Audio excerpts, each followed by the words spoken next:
weapons they have gone through. You can see right there, and then we're seeing Coastline and Clubhouse going out not constantly yet, but it's going to be Villa and Oregon. And is that at the end? Yes, it is Cafe. Oh, we love these 3 maps, don't we?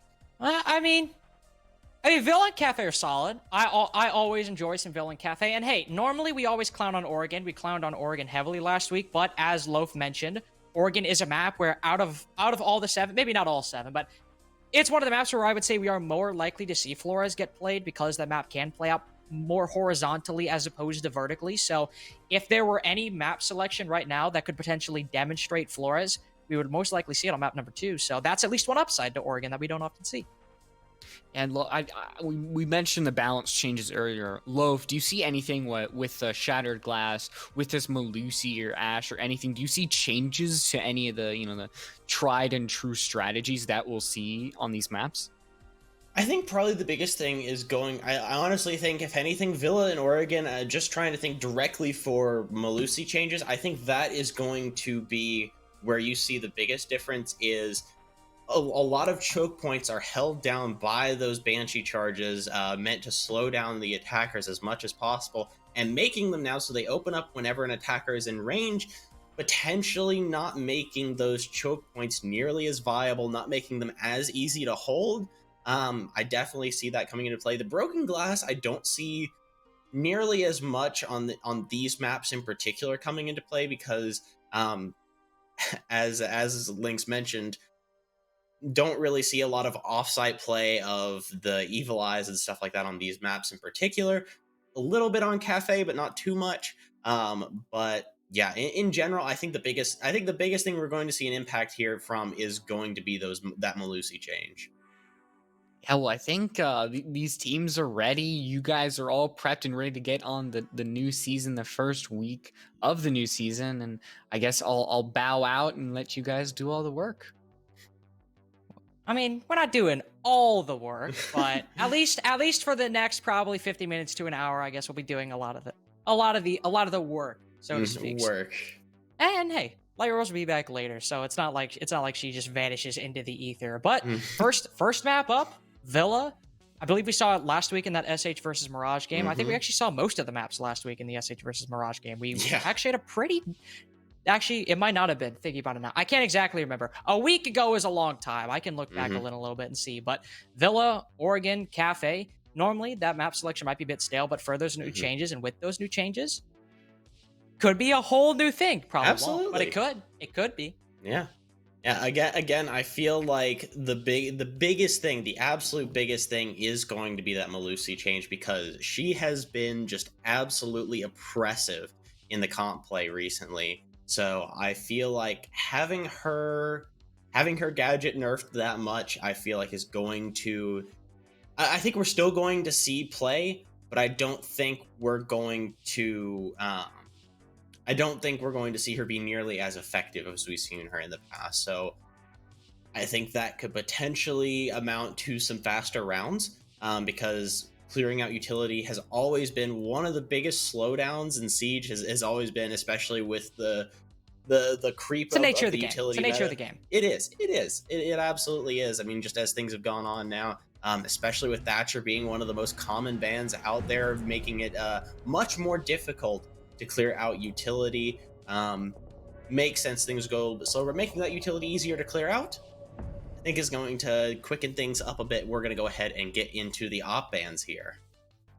Yeah, as you see, we're getting into the game. Sinister versus Sukuna. Map 1 of Villa, and Sukuna get the first ban up as they are starting on the defense. Likely a Hard Breach or a Thatcher. It's going to be the latter of the two, because of course it is. Of course. Now, with those changes, I wouldn't see too much of a shakeup in the ban phase, all honesty. We're still going to see, obviously, that Thatcher ban. A Hard Breach ban coming out next wouldn't be all that surprising as well. Maybe a Hibana or an Ace. And then moving to the defense, we'll talk about that more once we get there, but it's at the very least see this one out. I'm guessing Hibana or Ace. Oh, no, actually. Jackal. It's Jackal. Not a bad ban.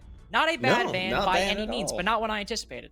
Yeah, definitely not. The biggest thing I was probably expecting was going to be more along the lines of a Hibana or Ace ban, because we see more often than not Hibana and Ace being used pretty effectively on the attack as a more versatile hard breacher that can breach from distance. You don't want to get up close to those walls because C4s are flying like pigs out here on Villa. So surprised to see Jackal banned out, but not too surprised with Mira and Valkyrie finishing things out here. Yeah, Mira, no. one of the most commonly banned operators as well, and Valkyrie, a solid pick to take away some intel from the defense here, and that will be our out bans finished and up.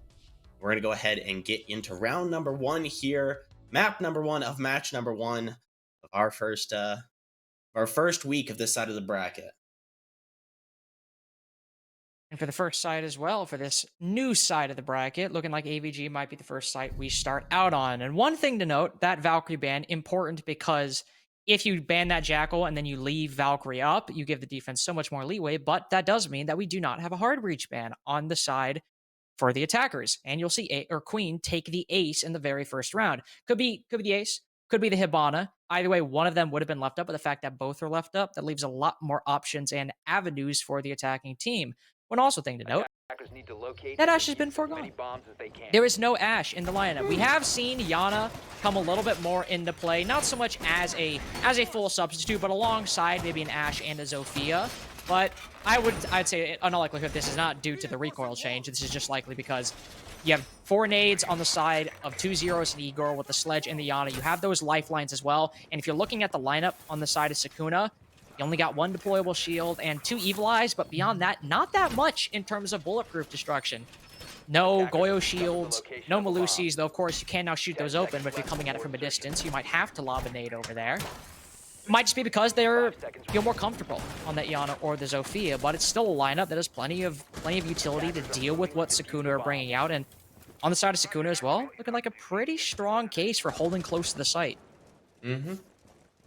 Yeah, absolutely. And it's definitely not a strategy that I think will really push too hard against them if they play their cards right, because a lot of the times we see the roam played out to really try and delay as much time as possible, especially on the site, more of an extension into Master Bedroom or Astro here to waste as much of the time as the attack as possible. But if you're just going to sit on site and just use your gadgets to burn as much time as possible, there's no real need to extend. And I think the only option I would really see is maybe an extension from this Jaeger. We might see a late rotate going on. But other than that, I think you're right. I think we're going to see this played a lot closer to the site here. Sinister with that map control seated early on, quickly move into Master Bedroom. Minute taken down, and beyond that, they're just continuing to gain some cursory intel. They will, or at the very least, potentially hear Cozy on the Wamai playing inside of 90, sending a couple bullets down, but with the drone coming through, they'll know where she is playing, right behind that overturned bookcase. But even she is not applying all that much pressure, just trying to do what the attackers are doing, gain some intel, figure out what their positioning is and what exactly is going on. And minute 30 in, the attackers haven't made that much progress beyond that. Right as I say that, here's 2 zeros coming up to make the play. Spots the Wamai, whiffs the shots, unfortunately, goes for the recovery and lands it. Bit of a sloppy engagement early on, but the recovery and the kill is all that matters, because that means Sinister have netted the opening pick and 90 control as well. Yeah, absolutely. It's what we like to see here. And 90 control, I mean, that is one of the pivotal attack points here for the attack. If they can take care of that, then that's going to make things a lot easier for them, to say the least. However, one thing that certainly won't be easy for them is main stairs control at this moment in time. They're opening up library wall. Never mind, that's my bad. I should not have questioned Queen whatsoever. Smoke Soulless off of those main stairs. Brutal joins in, and Woman Hater tries her best in the site, but Brittany's moved on in, picks up the last 2, and an incredibly quick round by Sinister. At the very least, it felt like 2 rapid engagements, one at the early round and one in the late round, to make it dominantly in the favor of Team Sinister for their first round of CCSW. Yeah, and they capitalized pretty quickly on that lack of map presence there from Sukuna, and I feel like they may have read into that a little bit, as we see Women Hater and Solus both bringing on those more roam heavy ops. Cozy as well, I expect, will probably be extending off as well. And I think if they can really slow down Sinister in the early round, they may have a much better chance later on of moving things in the right direction here. They are going to be going back to Aviator Games here for the second time in a row. We'll see if that does pay off for them here, doubling up the sites here. There wasn't anything too bad with Sukuna's setup, all things considered. It just they lost a couple gunfights, or I would even say they lost a couple gunfights. Just some of their members got fried. Sola specifically on main stairs. A minute left, and you still have full main stairs control. You have not been pushed off. That's pretty cool.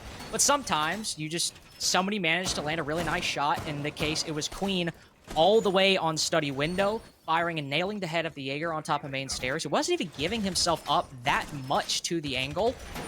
If that position gets taken out, Sinister are able to capitalize off it really well, but it wasn't even so much a failing from Sukuna. So, honestly, trying this again, one, I like to see it just because whenever a team plays site roulette like that, it's like, okay, that's a bit scary. You're not all that confident. But the fact they're trying it again, I respect it, but also, now we get to see if their setup truly is good, and we will see Woman Hater pick up the mantle of the Vigil, Meg deciding, you know what, our offsite presence was a bit lackluster. I'll pick up the Vigil, I'll move offsite, and I'll do what Loaf thinks I should do.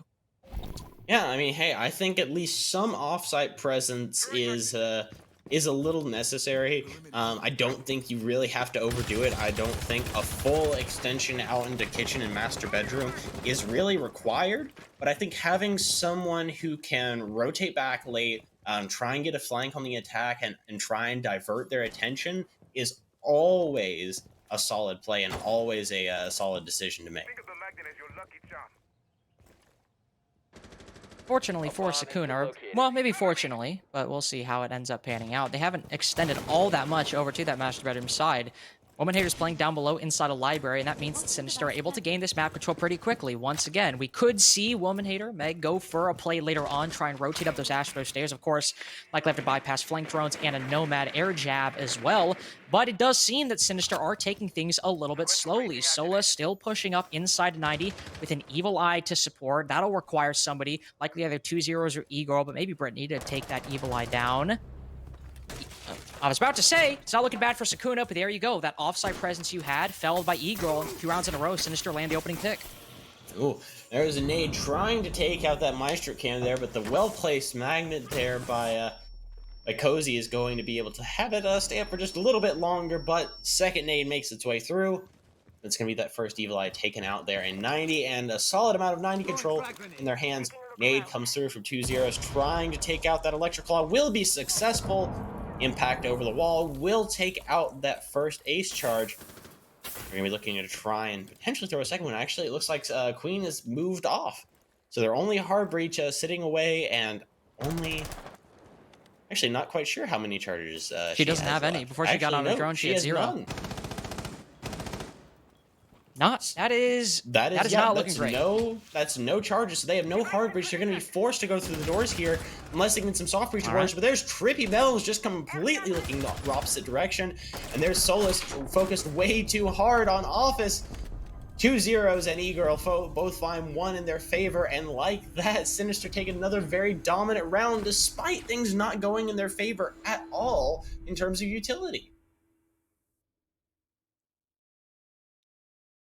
Not having those Selma charges, the impact trick working out from the Maestro, that looked like that was going to be Sukuna's round. But two times in a row, Sinister have said, hey, you know what? We'll just push up, we'll move in, and we'll kill people. Now, Mel's inside of sight got taken off guard by Brittany pushing up. That happens, okay? You anticipate the plant coming down over on Aviator side. She was either looking at the angle or potentially prepping for a C4 as well. If she hopped down off the bar, that's cool. You get taken out. That thing happens. But instead of moving into the site, Brittany continues on down the hallway, and then we see the Jaeger also looking away.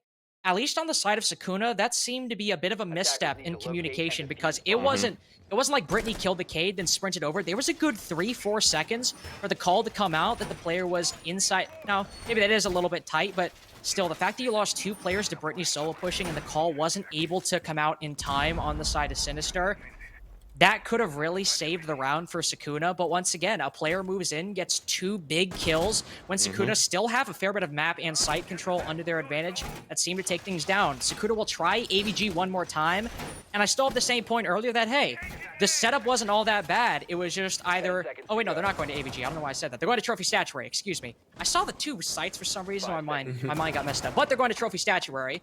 And once again, the setup doesn't look all that bad. It's just how Sukuna managed to stay together in their late round that will answer the question on whether or not they can get their first round on the board.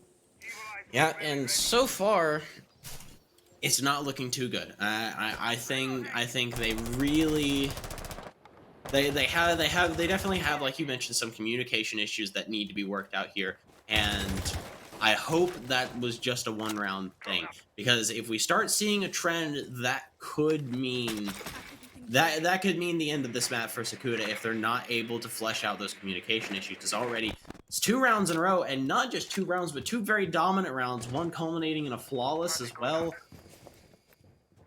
Things not looking too good here, but it looks like Sinister here, they're taking a little bit more time, as they do have an extension to clear out this time. Sukuna playing a little bit off-site, and more of a typical extension into Aviator games from Trophy Statuary. It's what we generally see on a site hold like this, but definitely wasting a lot more of Sinister's time here than they usually do. But there's Lady Brutal to start things off on a kill onto Solus. Cozy taking out that Gemini drone, moving in. He's gonna go ahead and rotate back to the site there. 3 rounds in a row, Sinister land the opening pick, and the extension or the roam presence is dealt with on the side of Sukuna. That was their one player playing inside of AVG, no longer a factor, and Sinister able to take that map control basically for free. Now they've acquired this Southern Control, 90 Aviator games. What are they doing in Master Bedroom and Closet or Bathroom? Well, nothing all that much right now. You do have one player, that's the Yana over. Might have the Ace rotate over as well. She only has 1 Soma charge in her pocket, so depending on what's opened up, it might be a little bit sparing for hard breaching, but it doesn't look like Sinister are all that worried about any potential misstep. Brittany's moving on in, will try to land a pre-fire, but down by the very person she's trying to find behind that rotate. Late refrag by the side of Sukuna, but still even at 2 of 4v4. Even go a bit beyond that, putting 2 zeros down to 1 HP. The Master Bedroom wall still cated as well. This, once again, is looking like a Sukuna, how things can start tumbling out of control, even with their site control. If Sinister were able to land 1, 2 picks as well, this could very well go in their favor. Queen will move on in, shoot the Melusi Banshee. There's one of those balancing changes coming into effect. As 2 zeros goes on in and Brutal gets a kill, the Cade lands the flick and is able to take down the coverage and the planter as well. You might see Sukuna get their very first round if they keep this level of play up. 25 seconds left, not at all enough time for this to be lost for Sinister. E-Girl and Brutal moving in. They know the Cade might be behind Statue, and she's not long for this world. Tries to land the flick on the Wamai, but Cozy's too quick. He's too quick for both of them, I suppose. And Sukuna, they'll get the 3rd round, and stop the bleeding from the first 2. Yeah, already it looked like that extension wasted a fantastic amount of time there for Sinister. I mean, it took them probably a solid minute and a half to really clear that out, push the defenders back towards the site, and even then, you had Kato very, very easily take down Brittany, that Zofia, so that all of their trophy pressure was taken off right then and there, and she was able to sit there inside of Astra with almost no contention until later on in the round. They had to focus almost entirely on a Master Bedroom statuary push, tried to take out the Cade charge unsuccessfully, had a Magnet and the Jaeger charge just not go their way, and just positioning on the side as well from Sukuna that no intel was really given to Sinister to let them know that they were just sitting there on site, and that was a pretty solid round from Sukuna, and some pretty big missteps on the side of Sinister. As well, Mel's playing behind Statue. That was probably the big round-winning play for Sukuna on their side, taking down the coverage and the planter. Excellent work by the Cade. And now Sukuna, they're moving back down to not moving back down to Kitchen. They're moving to Kitchen, opting not to go back to AVG, the site they've lost twice. They're trying this new ground, and hey, if you're able to win Trophy Statuary off the bat, maybe that new ground is exactly what you need. They're running a similar extension. They are running an extension into Master Bedroom because, of course, that's what you do. That's traditionally how you defend Kitchen. You have a pulse down below, that's Woman Hater down below holding the heartbeat scanner to aid intel up above. You also have a castle, not only to waste utility, but to deny certain sight lines and waste time for the attacking team to clear. One on Pantry to deny any rush up those stairs, and if they do decide to rush, they have the castle barricade in their way that they'll have to destroy, or delegate 2 zeros to open that up on the sledge. You also have them up above to allow the defenders a little bit more freedom to play inside a trophy statuary. And of course, as is always the name of the game, denying utility and wasting time on that top floor. Attackers have located a bomb. And we'll see how effective it is, because last time it was pretty effective. I mean, they were able to waste, like I said, probably about 1.5 minutes, almost 2 minutes, just trying to clear out that extension that they had. But right here, looks like they're at least going for a bit of a split push. They are going to try and take out some of that utility upstairs, but also are putting some pressure on the first floor here. Peeking in the laundry right now. Ooh, a little bit of a misstep on the side of Sukuna. Sending a C4 up. There was no point in doing that, though. Tried their best, and it looks like Queen's trying her best. 2 down, 3 in total on the side of Sinister.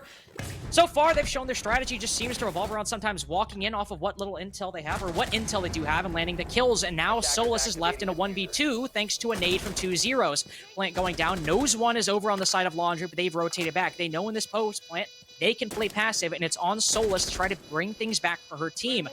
She does know 1 is right on the bomb. Here's the Claymore get popped, so generally knows the position of the ace, but Eagle to her left could be the Jaeger's doom if she plays this right. And that Claymore you heard get put down, it's what ends up doing her in the end.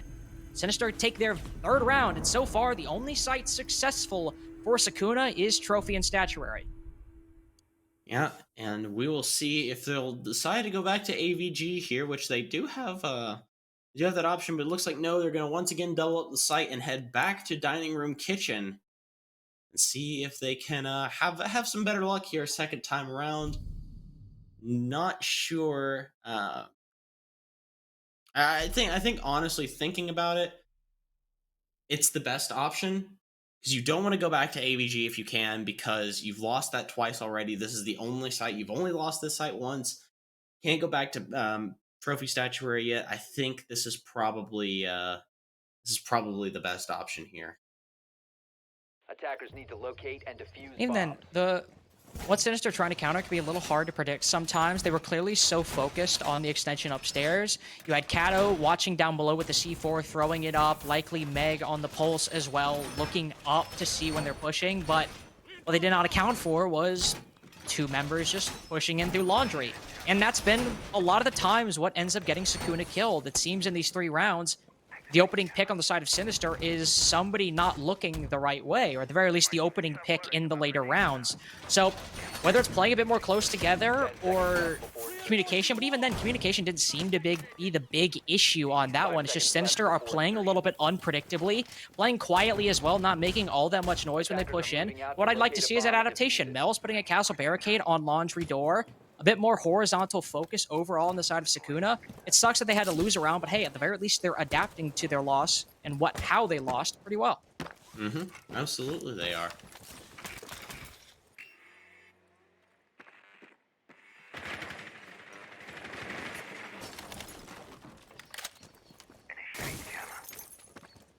Biggest thing I'm going to be looking for here is they're already trying to clear out this top floor presence, and the biggest thing I'm going to be looking for is how long this takes Sinister, because if Sukuna can waste a lot of time here, if Kato can really hold her own and try and hold out for as long as possible, this could potentially be really good. But there's Brittany making a very aggressive push here in the bathroom. We'll stick it in the shower here, and Kato will, I think, read into that pretty well. Go ahead and fall back down onto Astro stairs, try and bait out with a little bit of movement here. Brittany will move forward, but not going to peek it out quite yet. We'll go ahead, try and make the rotate. The drone comes out, does spot Kato, but Kato is able to get away quickly.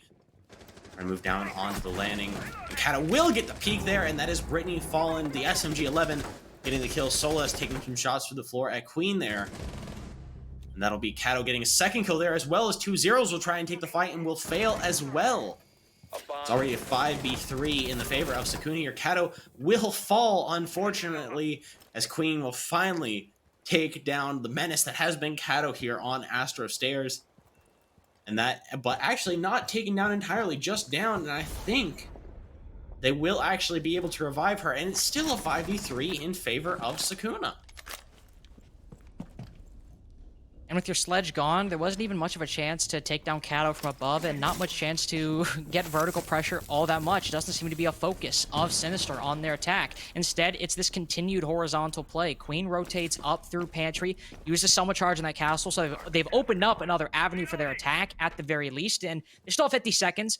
Time to drone out, time to find the defenders on the site or around the bomb site. So it's still possible for Sinister to bring this back, but it's not looking the best, especially now that Brutal is pushed away from this bicycle garage. A couple bullets land inside her body. She'll rotate off and not take too much in the way of damage for that engagement, but it's still a 3v5, and Sinister don't appear to be making all that much progress. These castle barricades still standing in their way. They'll stake their claim on Laundry, and it's only that Laundry and Pantry push that's left. Katos, hiding in a corner, lands a triple on the round. Igor will get the first kill for her team, which he has to get 4 more to win. She can't even do more than that very first kill.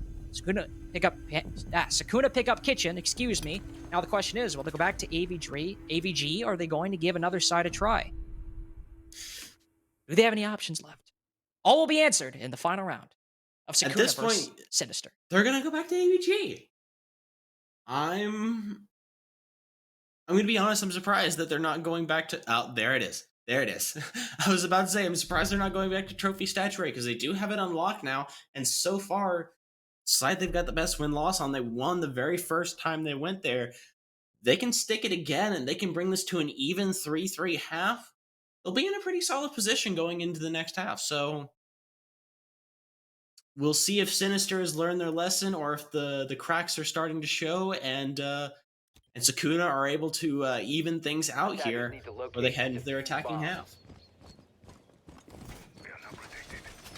Does seem so far that on the attacking side of Sinister, when they're not able to get those opening kills, they seem to stall out quite heavily. Not just in the mid or the late round, but even the early round. If you shut them out, Sinister have struggled to really find a lot of game. And Kato getting those 2 opening picks, one on Astro Stairs, one of the main avenues for an attack sometimes, or one of the main choke points that we can often see in clearing out an extension up top. Sinister seemed kind of lost once their push got thrown in their face, and Trophy Statuary was a similar showing of that. You had Brittany pushing up inside of 90. She got taken down by, I believe, Kato as well on the Maestro. Actually, might have been... No, it was Brutal, actually, on the solo. No, that was the opening pick for Sinister. No, yeah, it was Kato on the Maestro, Yeah, sorry. it was Kato taking out Brittany. Yeah, Kato taking out Brittany inside of 90. Once they lost their 90 push, and they spent so much time and investment into that side, they didn't have much time to rotate over to Master Bedroom, and most of their hopes for clearing out that wall were dashed once Brittany actually died. So if Sukuna are able to get aggressive early on, but then pull back and not get too overconfident, this round could very easily go in their favor. Yeah, absolutely it could. Another thing to mention as well, just thinking more in the grand scheme of things, this is Sinister's map pick. And Sukuna had opted to start on defense here, and Sinister have started out with a pretty dominant attacking half. Now, putting themselves in a 3-3 half, it does make them have to do a little bit more work going into their defensive half, but again, it is their map pick, and moving on to defense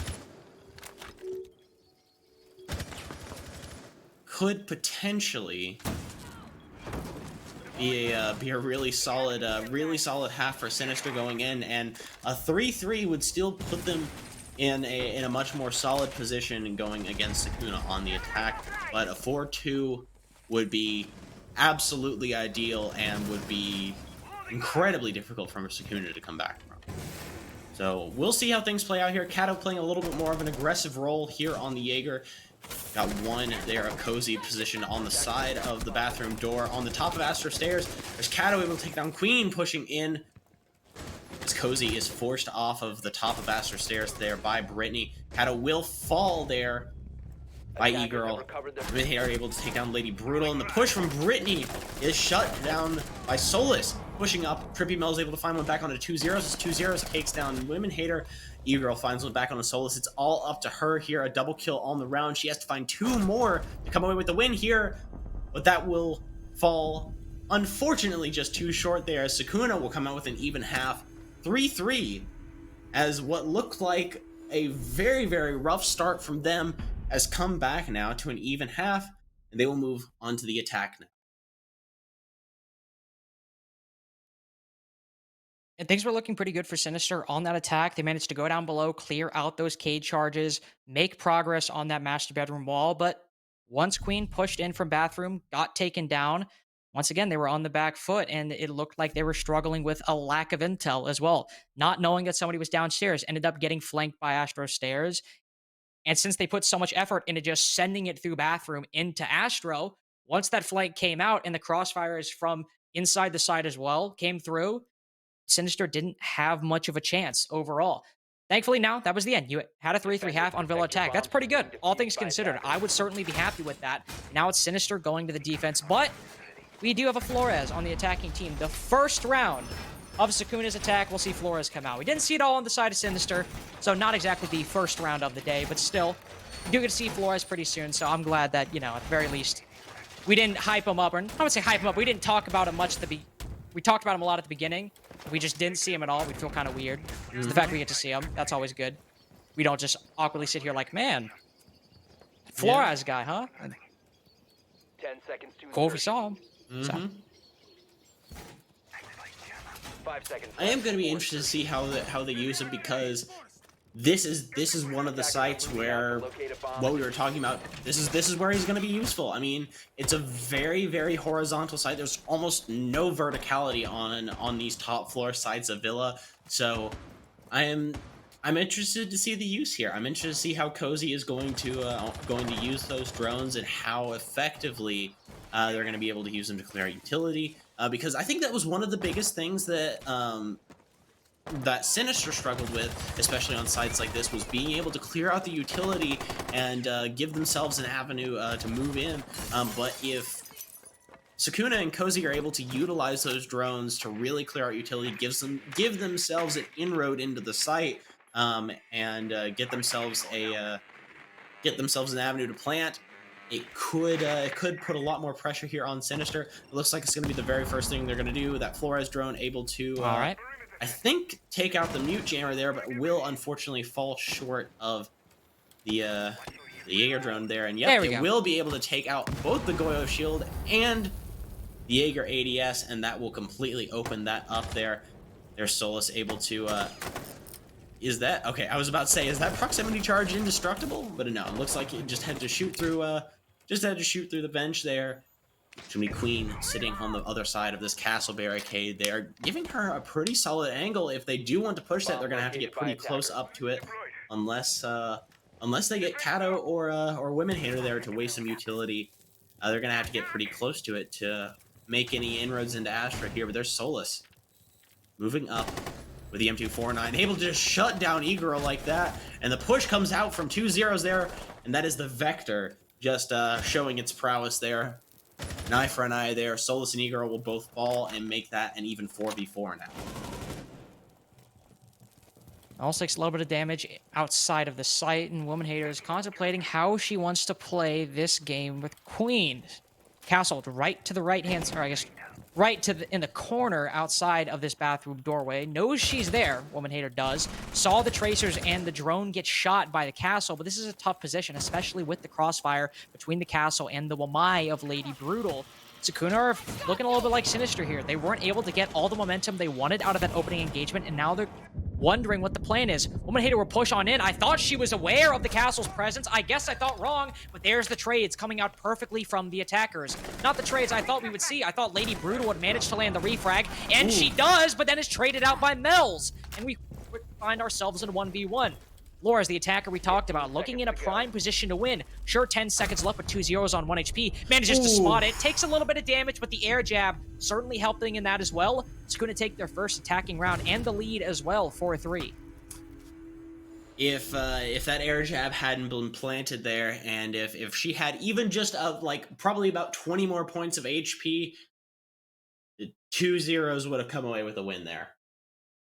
But being on 1 HP, and I mean that AR-33, it hits different. I'm not gonna lie, that thing hits different. I'm one of those horrible people that runs it on Thatcher. For context, I despise the L85. That's all I'm gonna say. But the AR-33, being on Flores, it's a very, very solid choice. But as well, there wasn't really too much 2-0s could do there, especially with the air jab being there as well. Defenders, protect your bombs from being defused by attackers. 1v1 on low HP, always a difficult proposition to come through on, but still, fair attempt. Able to land that much damage. Could have gone their way, but yeah, that air jab, it's too difficult to counteract, especially when you're on low time as well.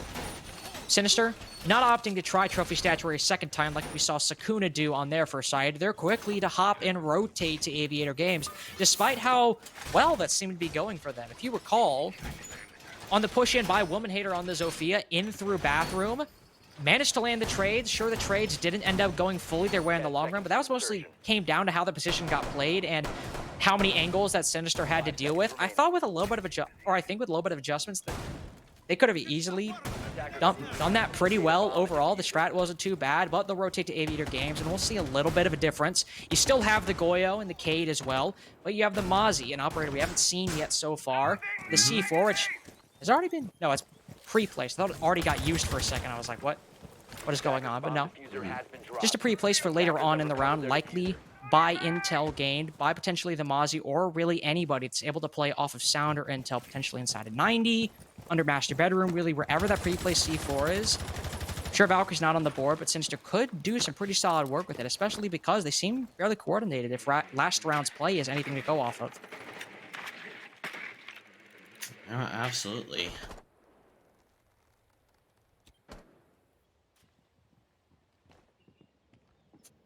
One thing I'm noticing again is really not too much of an extension here. Kind of seeing echoes of the last time SUKUNA went to AVG with Queen, the only one playing really far off site, a little bit of presence inside of 90, and the rest really centered around site here with a ton of utility placed on site to try and slow down the attackers as much as possible. First thing then is going to be taking care of Brittany on the side of 90 here. They can take her out. If they can take this Jaeger out, then things will become easy for them. Thing is, though, she does have that window to her back, and if she's not too aware of it, it will come back to bite her there. But there is Kato trying to get it, but there's Queen. She's going to go ahead and hop out and take her out, no problem. Sitting there waiting. That's also going to be Diffuser down outside that window, and I believe Queen is aware of that as well, and is just going to sit there and wait for the push to come out. They've got some pings going out onto Brittany here. They know that she's here, but Cozy is going to have to rotate back out. They need to have control of this Diffuser if they want to make this push into sight. And with a minute left, to make things a little bit harder, there's Solus able to take down Lady Brutal to finally get a trade out, making that a second kill there onto Brittany. Solus is just inside Vault here with no contention whatsoever. A triple kill from her. 2-0 is able to get a kill. Eargirl as well. There's Mel's finally taking down 2-0s as well. It's now Queen in a 1v2, Solus and Trippy, the only two left up after Solus just walked into sight. Queen did get the opening pick onto Cattle the first round, an impactful one, but SUKUNA taking a page out of Sinister's book, they weren't relying all that much in terms of utility. They sent Solus on in, able to get those kills. She is now on 25 HP, so looking a bit worse for wear. But with the bomb down, Queen is pressed for time. Pressed for intel as well, and Solus not pressed in the kills department whatsoever. 4K for her, I believe, overall on the round. Not too shabby for your second round on attack. And SUKUNA take the lead 5-3. And after that one, might look like the train is not planning on stopping anytime soon. Yeah, absolutely. I mean, early on, it looked like Sinister was in the driver's seat, and then SUKUNA has just completely turned it around. And on their map pick as well, SUKUNA looked to be off to a very, very good start. And next, they're going to be heading to their map pick of Oregon. And they've shown, despite some early shakiness, that they can really hang here with Sinister, despite... I feel like Sinister has some very mechanically skilled players and has some solid coordination, but when it comes down to it, I mean, they're just holes they leave, and SUKUNA is able to exploit them very, very easily. It's funny, I talked about that coordination as seemingly a solid point for Sinister in their first round. While they ended up losing it, they still were able to play their trades fairly well given the situation they found themselves in, but they're letting Solus not only move into sight with how much in the man advantage they were after getting the opening kill onto Kato, You just can't be letting that happen. You can't be letting holes that open. SUKUNA made that mistake a few times on their defenses, and in that round, we saw a similar play from SINISTER. They will go back to AVG, and I feel like a broken record at this point in this game. It wasn't the strat. That was the big issue for SINISTER. 5 seconds. Even for a point, it wasn't the play either. But up until letting the Capital walk in, having that too loose a grip on the site and not being aware of the angles that was their big mistake. And going into this, that's what we need to see. Only 10 seconds in, we can't see how they're going to adapt to that yet. They'll have a Goyo shield over there, but if they're stationing more people to physically watch the entrances, specifically Aviator in this case, but the entrances to the side as a whole, this should go a lot smoother for SINISTER, and then we can actually see how their site setup is when it's not getting completely demolished by one person with an LMG. Yeah, absolutely. And if they let Solus do the same thing again, it will unfortunately be curtains for them. But that Firebolt there is going to flush out 2 zeros from the only position they had to really contest the push into study here. And Solus is just going to go ahead and walk up and just completely demolish 2 zeros. Solus is just absolutely... That is the most confidence I've seen in quite a while here. I mean, she just has no fear. She's just going to go ahead and push on in, and unfortunately will be made completely unaware of the shotgun holes down there at the bottom of the wall, and that will be the C4 flying out from E-Girl to finally shut her down and put an end to her reign of terror. She sits 12-7 here on round number 9. It's also sometimes the problem with aggression. If you get too in your head about it, if you keep pushing on forward, you miss things like that. Those shotgun holes in the floor, potentially presence inside of 90 if there was one there. That's why when you get those 2 kills, you pull back a little bit. It was only a minute 50 seconds left, only a minute 10 in. You could have pulled back, and this would be a 3v5. But you do still have the man advantage. You did still manage to make great work for your team. And look at how much map control SUKUNA have now. Not only do they have 90, which SINISTER was able to acquire frequently on their attack, they have main stairs. They have study. They have so much at their disposal to deal with, and they still have a minute and 5 seconds left. They still have to dislodge the players on the site, but with how much time they have to do so, this is looking like a SUKUNA round unless they manage to make quite a few mistakes. Hard breaching alive as well. Vault wall likely won't be much of a problem to deal with unless there's any impact tricking going on, which it doesn't.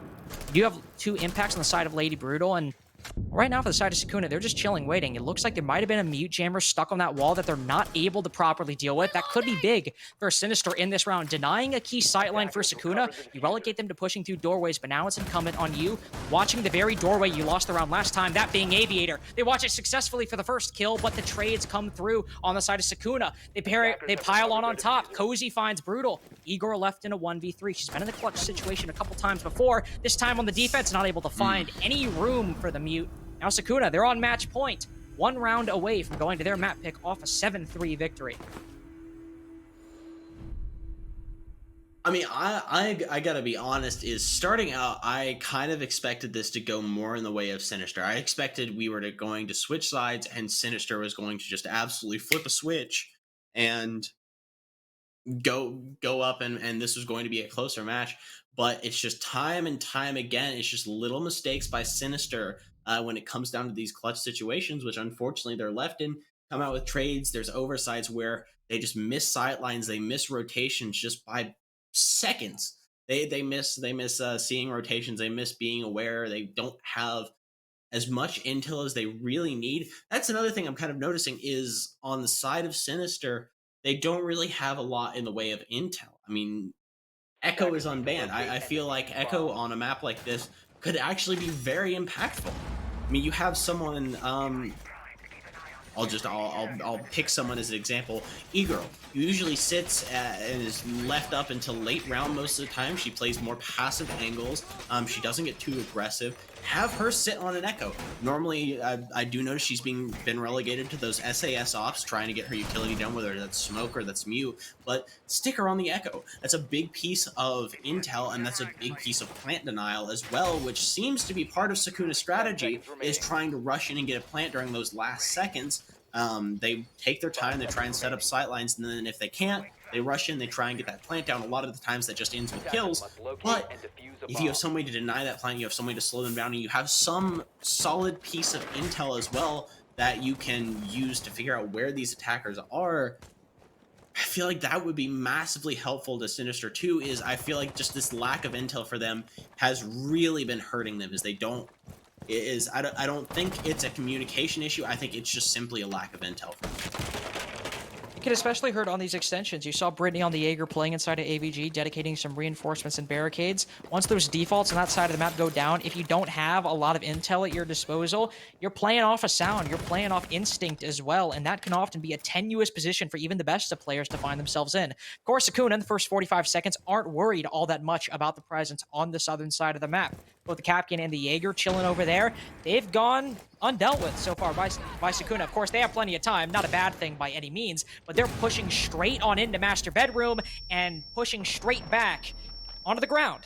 A nade blows up in the face of Solus. That was your sledge and your only set of nades on the attack. Not the worst operator who's on the side of the attack, especially on Trophy Statuary. You still have your Hibana, you still have your Zofia. If you want to take down these mute jammers, the Twitch as well. But really losing an operator in that way, unfortunate for the attacking team, because we've seen whichever team tends to lose that opening duel or get stopped by their own momentum can sometimes falter. Now SUKUNA have less manpower on the board to get these crossfires to push in through places like Bathurst and Astro.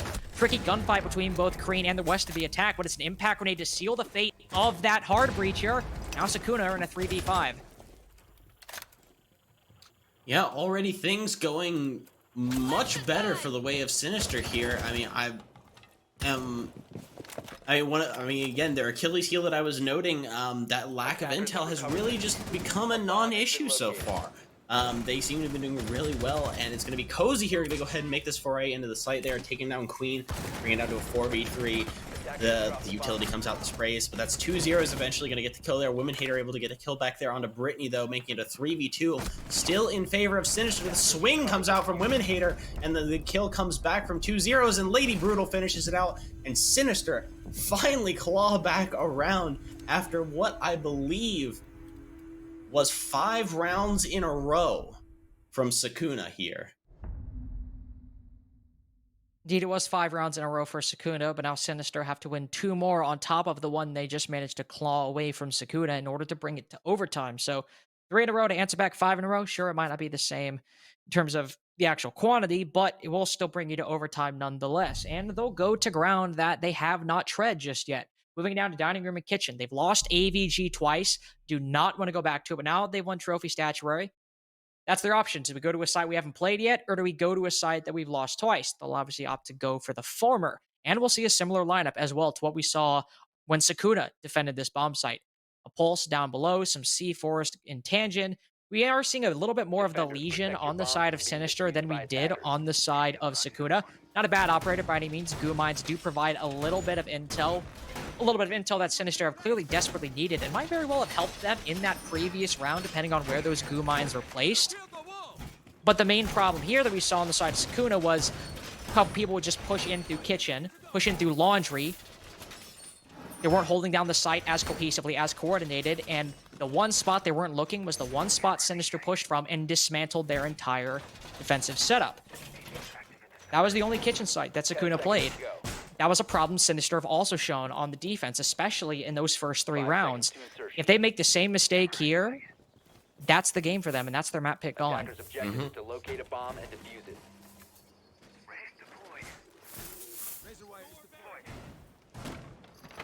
So already, I see them trying to partially remedy the intel issue I was mentioning before. Queen bringing out the Pulse, as well as 2-0. Less so of a sure intel, but more of an intel denial operator Mozzie is. Can potentially bring you some intel with use of those captured drones, but that also does require you capturing drones, and as they are more often than not played passively, as almost pseudo mute jammers specifically for drones, may unfortunately make that unlikely as a source of intel, but still have the option there as they are going to go ahead and start making their way into bedroom here. The site playing out a lot more vertically than most sites do, but there's Solus. I believe a C4 sailing up from Queen will actually put her in the dirt, and Brittany in 2 zeros actually getting kills there. Brittany finishing off Solus there, and Women Hater able to get able to fall as well. 2 zeros, and that is going to be a 5v2 or a 5v3, now a 5v2 for Sinister, as Cozy will fall to Brittany as well, and already the dominoes are starting to fall as Sinister have come back in a big way here. Brittany will unfortunately fall to Kato there, and now it is a 4v2, still in favor Sinister here. Not that much to Sukuna's name either, at least in terms of how they can take this site. You still have the Hard Breacher, which on any other bomb site would be a pretty spectacular operator to still have alive, but you don't do that much hard breaching on Kitchen. There are still plenty of walls, for example, the laundry wall that will get opened by a thermite, but at this point in time, that's not going to be the main priority for Sukuna. The main priority is just finding some way down the stairs and finding some way to work a pick and make the man count a little bit easier to deal with. They will find one wayward defender over on the bottom of red stairs. It's Lady Brutal on the Legion, playing away from the rest of her team. If this gunfight manages to go the attacker's way, nobody on the defense is in a position to refrag the Legion, but she's playing this pretty well. But it's even the Mozzie, I should say, to come as the first pick in this 2v4. The second is Lady Brutal on that Legion, and now it's a 2v2. Queen in a position that the Thermite has not read into. It's a major whiff by Queen. It's a triple for the Thermite as well, and Igor once again is left in a clutch. We saw it earlier on in the defense. It didn't go her way, and now if it doesn't, it's the map for Sukuna. A 1v2, Kato on low HP. This is certainly winnable despite the mute's low HP. Both funneling in through Memorial. She'll spot one. That's Diffuser on the rotate. She switches to the shotgun, but she's not looking the right way. Unfortunate timing for Eagle on that play, but it means Sukuna take the map 7-4 and can move on to their map pick of Oregon, the victors on map number 1. What looked like early instability from Sukuna has turned out to a fairly dominant at times win. Sinister looked to be coming back a little bit there towards the end, but it looks like in the end it will be Sukuna coming out on top and on Team Sinister's map pick. Nonetheless, they will be heading to Oregon next. Sukuna's map pick, and Sinister will start on defense, but I gotta be honest, with such, I mean, early on, they kind of they look to try and get their footing a little bit. They kind of seemed a bit shaky, but came back towards the end and really showed up and have showed how dominant a team they can be. Indeed, and on those attacks, sometimes it came down to individual play from Solus, pushing up, getting that two-piece, that quad kill as well in the round prior, but that isn't to discount any of the members of Sukuna. They all played really well, really coordinated, and going into map number 2, a map like Oregon, maybe we'll see some more Flores as well, but overall, they had a really, really strong showing on their attacks, and now it's time for Sinister to try and make some argument, to try and find a way to come back. They had some strong moments. They were pretty cohesive in certain rounds, but it also seemed to falter, especially on their defenses. On a map, I should say, like Oregon, you can't be letting defensive rounds slip away in that fashion. But of course, we'll just have to wait and see. We're not on that map just yet. We're going to throw it. Believe we're going to throw it to a quick break, just a couple minutes, and we'll see on map number 2, Sinister versus Sukuna. Who will come out on top? Will it be Sukuna 2-0 or Sinister go on to map number 3? Well, we can find out just a little bit.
Everybody, welcome back. If you missed map number 1, it was a 7-4 in the favor of Sukuna on Team Sinister's map pick. Now we're going to map number 2 of Oregon to figure out whether this series is going to end 2-0 or if it goes to map number 3. I'm Lynx, joined by Loaf once again. And Loaf, how you feeling after map 1, at least for Sinister's chances overall? I gotta be honest. Sinister have got a lot to come back from if they want to win this match. There's a lot that I feel like they have. I mean, it's Sukuna's match to lose at this point. I gotta be honest. I mean, Sukuna, they're up a map, they're going to their map pick. Sinister does start on defense, but I feel like on Oregon that doesn't matter as much as it does on some other maps. I feel like Oregon, despite how, it's the standard competitive map, it's the standard for a reason. It's a standard for a reason because of just how versatile it is, how even it can be, and how much it allows for teams to play with strats. So as much as I want to say things are even here, I feel like Sukuna wouldn't have chosen this map if they didn't feel comfortable on it. Obviously, in theory, that's how a best of 3 should work out. In theory, your opponent should win their map pick, you should win your map pick, and you fight it out on best of 3. Winning your opponent's map pick is overperforming in a way. So going to Sukuna, as you said, in theory, this should be the one they're most comfortable on. And based on some of the play we saw on map number 1, especially from players like Solus, if she was comfortable on your opponent's map pick, it's looking good on their map pick. But of course, we're getting right into it. Oregon Sinister v Sukuna, map number 2, and we'll see. We'll see what ends up happening. Could be close or it could be a stop. We've had a close game, and we had a bit more of a one-sided game. This should be a nice little even one. If it were to just be in the favor of Sukuna. I feel like it hasn't been too dominant in their favor. Sinister still looks solid. So at the very least, we have a median between the two games from last Tuesday. That's going to be the first one banned out here. Nothing too surprising here. I expect everything to be very standard here. I'm not going to lie. It's Oregon. It's the standard map. I expect standard map. I expect standard op bans. And just I don't expect anything too crazy going on here. Maverick gonna follow things up here. I don't expect anything too crazy. I think we're really gonna start seeing things more once we get down to the actual map. As I said, it's a very versatile map. It's the standard map because you can do a lot with it. Mira gonna follow up there from Sukuna, and now we're gonna have our final defender. I'm going to take a whack at it, and I'm going to say probably either Wamai or Valkyrie are going to be the last one banned out here. Valk would certainly make sense with Wamai as well. Maybe taking down a Goya. We did see a smoke ban last week on Oregon, but no, it'll be a Maestro taken off the board. But the most important thing I'm seeing right now, Meg clearly unhappy about that in the chat. I don't maybe it's because Meg is named Woman Hater. Maybe it's a man getting taken off the board. She would have preferred a man staying on the board. I don't know why Meg is upset about Maestro. They just didn't want her to have the I was about to say, bang. Meg, in the little I know, in the little I've actually played Siege with Meg, she's just an Alda player, so I imagine she'll be a bit uncomfortable going into this. But one important thing I will say, Cade is not taken off the board. Thatcher and Mav both banned out. You don't have the Cade. This could be a problem for Sukuna on their attack, but if Sinister don't necessarily take advantage of that Cade remaining on the board. Of course, we could see E-Girl switch to it. No. Instead, she'll switch from the castle to a Capcan. But depending on how the teams play it, if Sinister are able to play Cade on their defensive half, could really put the hurt on Sukuna for their attacks. But if Sinister, in this first round, if this is indicative of their later rounds and they're not going to play Cade all that much despite the ban, that could be a big advantage for Sukuna going into their second half. But of course, I'm getting ahead of myself. Still this round. Still the entire first half to get to, and you're already talking about rounds 7 through 12 here. Dude, every time a Thatcher and Mav gets banned, it's like, okay, next ban will be a Cade, right? Okay, it didn't. Last ban will be a Cade, right? Oh, it's not?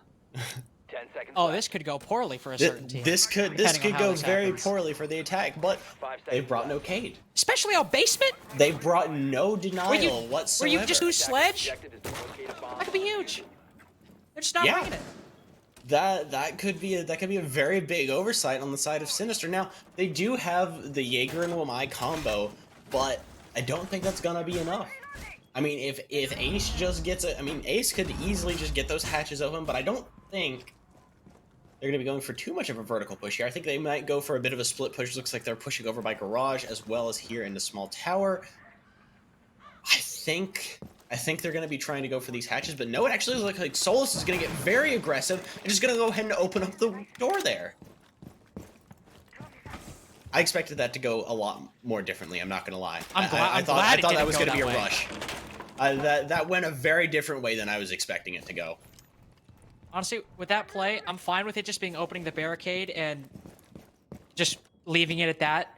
Going for a laundry rush with no freezer control is a quick way into an early grave for your rounds, so better off that all you did was break that barricade and you rotate more to a standard clear, being Kato opening up that hatch. Now, since their only hard breacher is the ace, that hatch is about all they can really open up.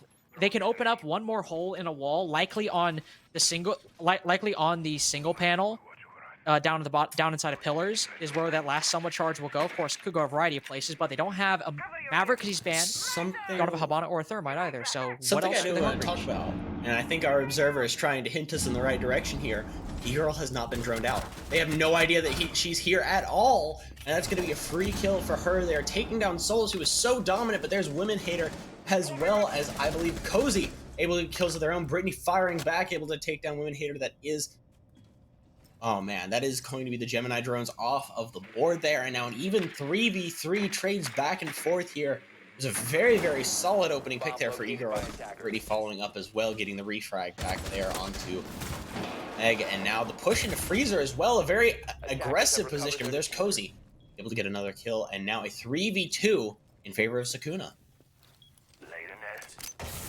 E-Girl and Queen, the only players left on the site, but you do still have Queen with those toxic canisters, so not at all unmanageable for them. But look at all the angles she has to contest, both Freezer and Laundry, using 2/3 of her primary utility, and a lot of the angles that they even have a chance of pushing are all held by crossfires from Sukuna. With Kato and Laundry, 2 players inside of Freezer. Kato make the first push on in, but that Capcan charge went undroned and unnoticed by the attack.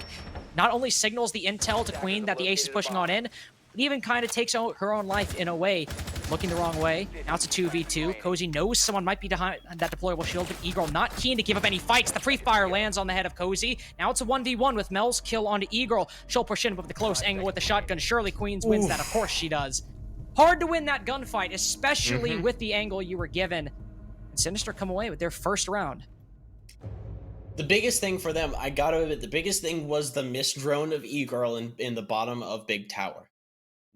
Giving that free kill, taking down Solus as well, who has been a dominating force on the side of Sukuna, and taking her out very, very early was definitely a big push in the right direction for Sinister. I mean, that was a free kill. I mean, E-Girl lasted until the end of the round when it was a 2v2 down to pushes. So a big, big pick there for E-Girl to get things going in the right direction, and that is going to be Sinister's first round.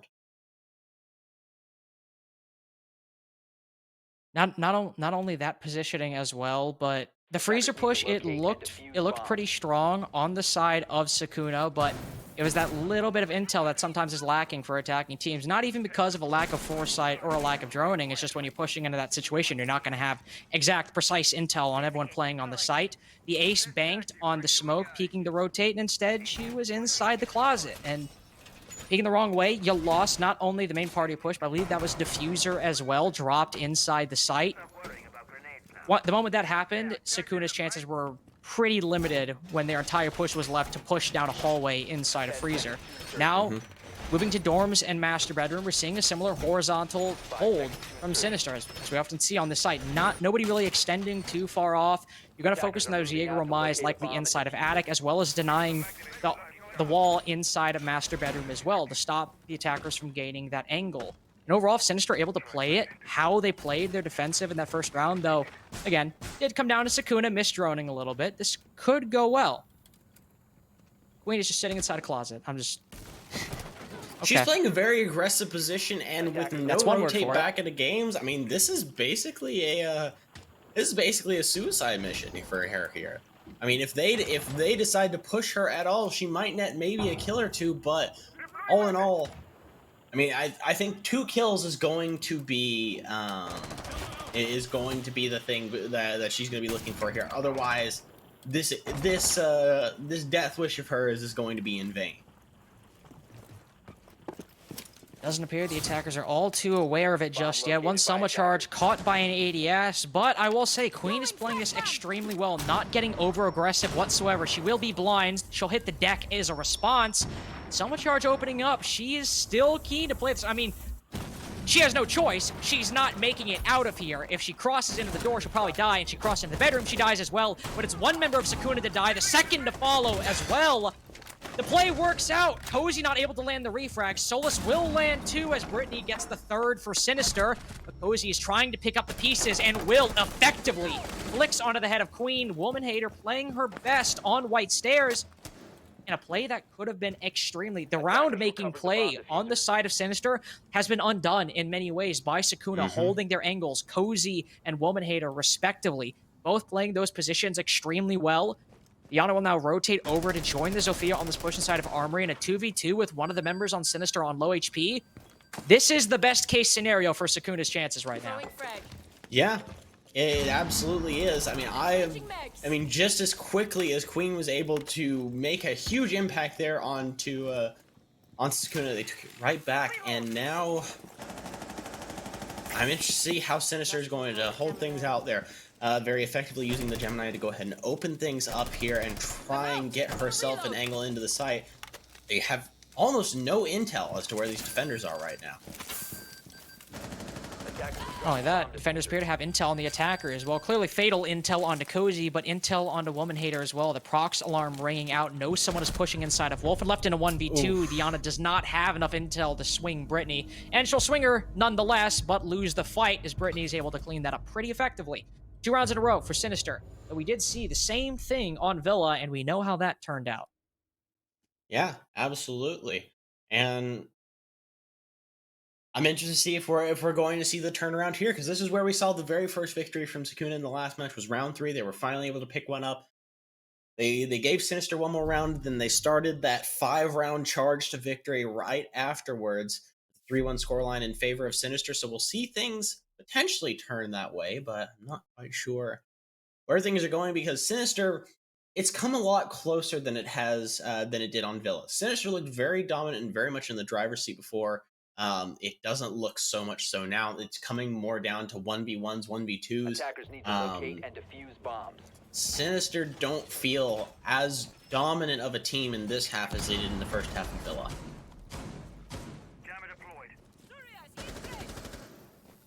Third side will be meeting room and kitchen. As often is, we don't see dining kitchen all that much anymore. This appears to be the preferred side for the majority of teams, and Sinister will have that traditional extension up top. Castle, the burn utility, we already talked about that, but we are seeing an Aruni play out. We didn't see an Aruni, I should say, all that much on Villa, but we have seen her pretty frequently on Oregon, used to not only waste utility, but overall just be an annoyance for the attacking team on those doorways. The combination of Castle and Aruni can be oppressive, especially sometimes if both a Castle barricade and Aruni is placed on the same window or door. Of course, in that case, you might not want to double up. You may want to spread all your utility out evenly, some on the site, as we saw the Castle barricade inside a kitchen. Maybe a Aruni gate upstairs, as I don't believe there's one on big window, but either way, this is a pretty solid setup for Sinister, not only to waste utility, but time as well.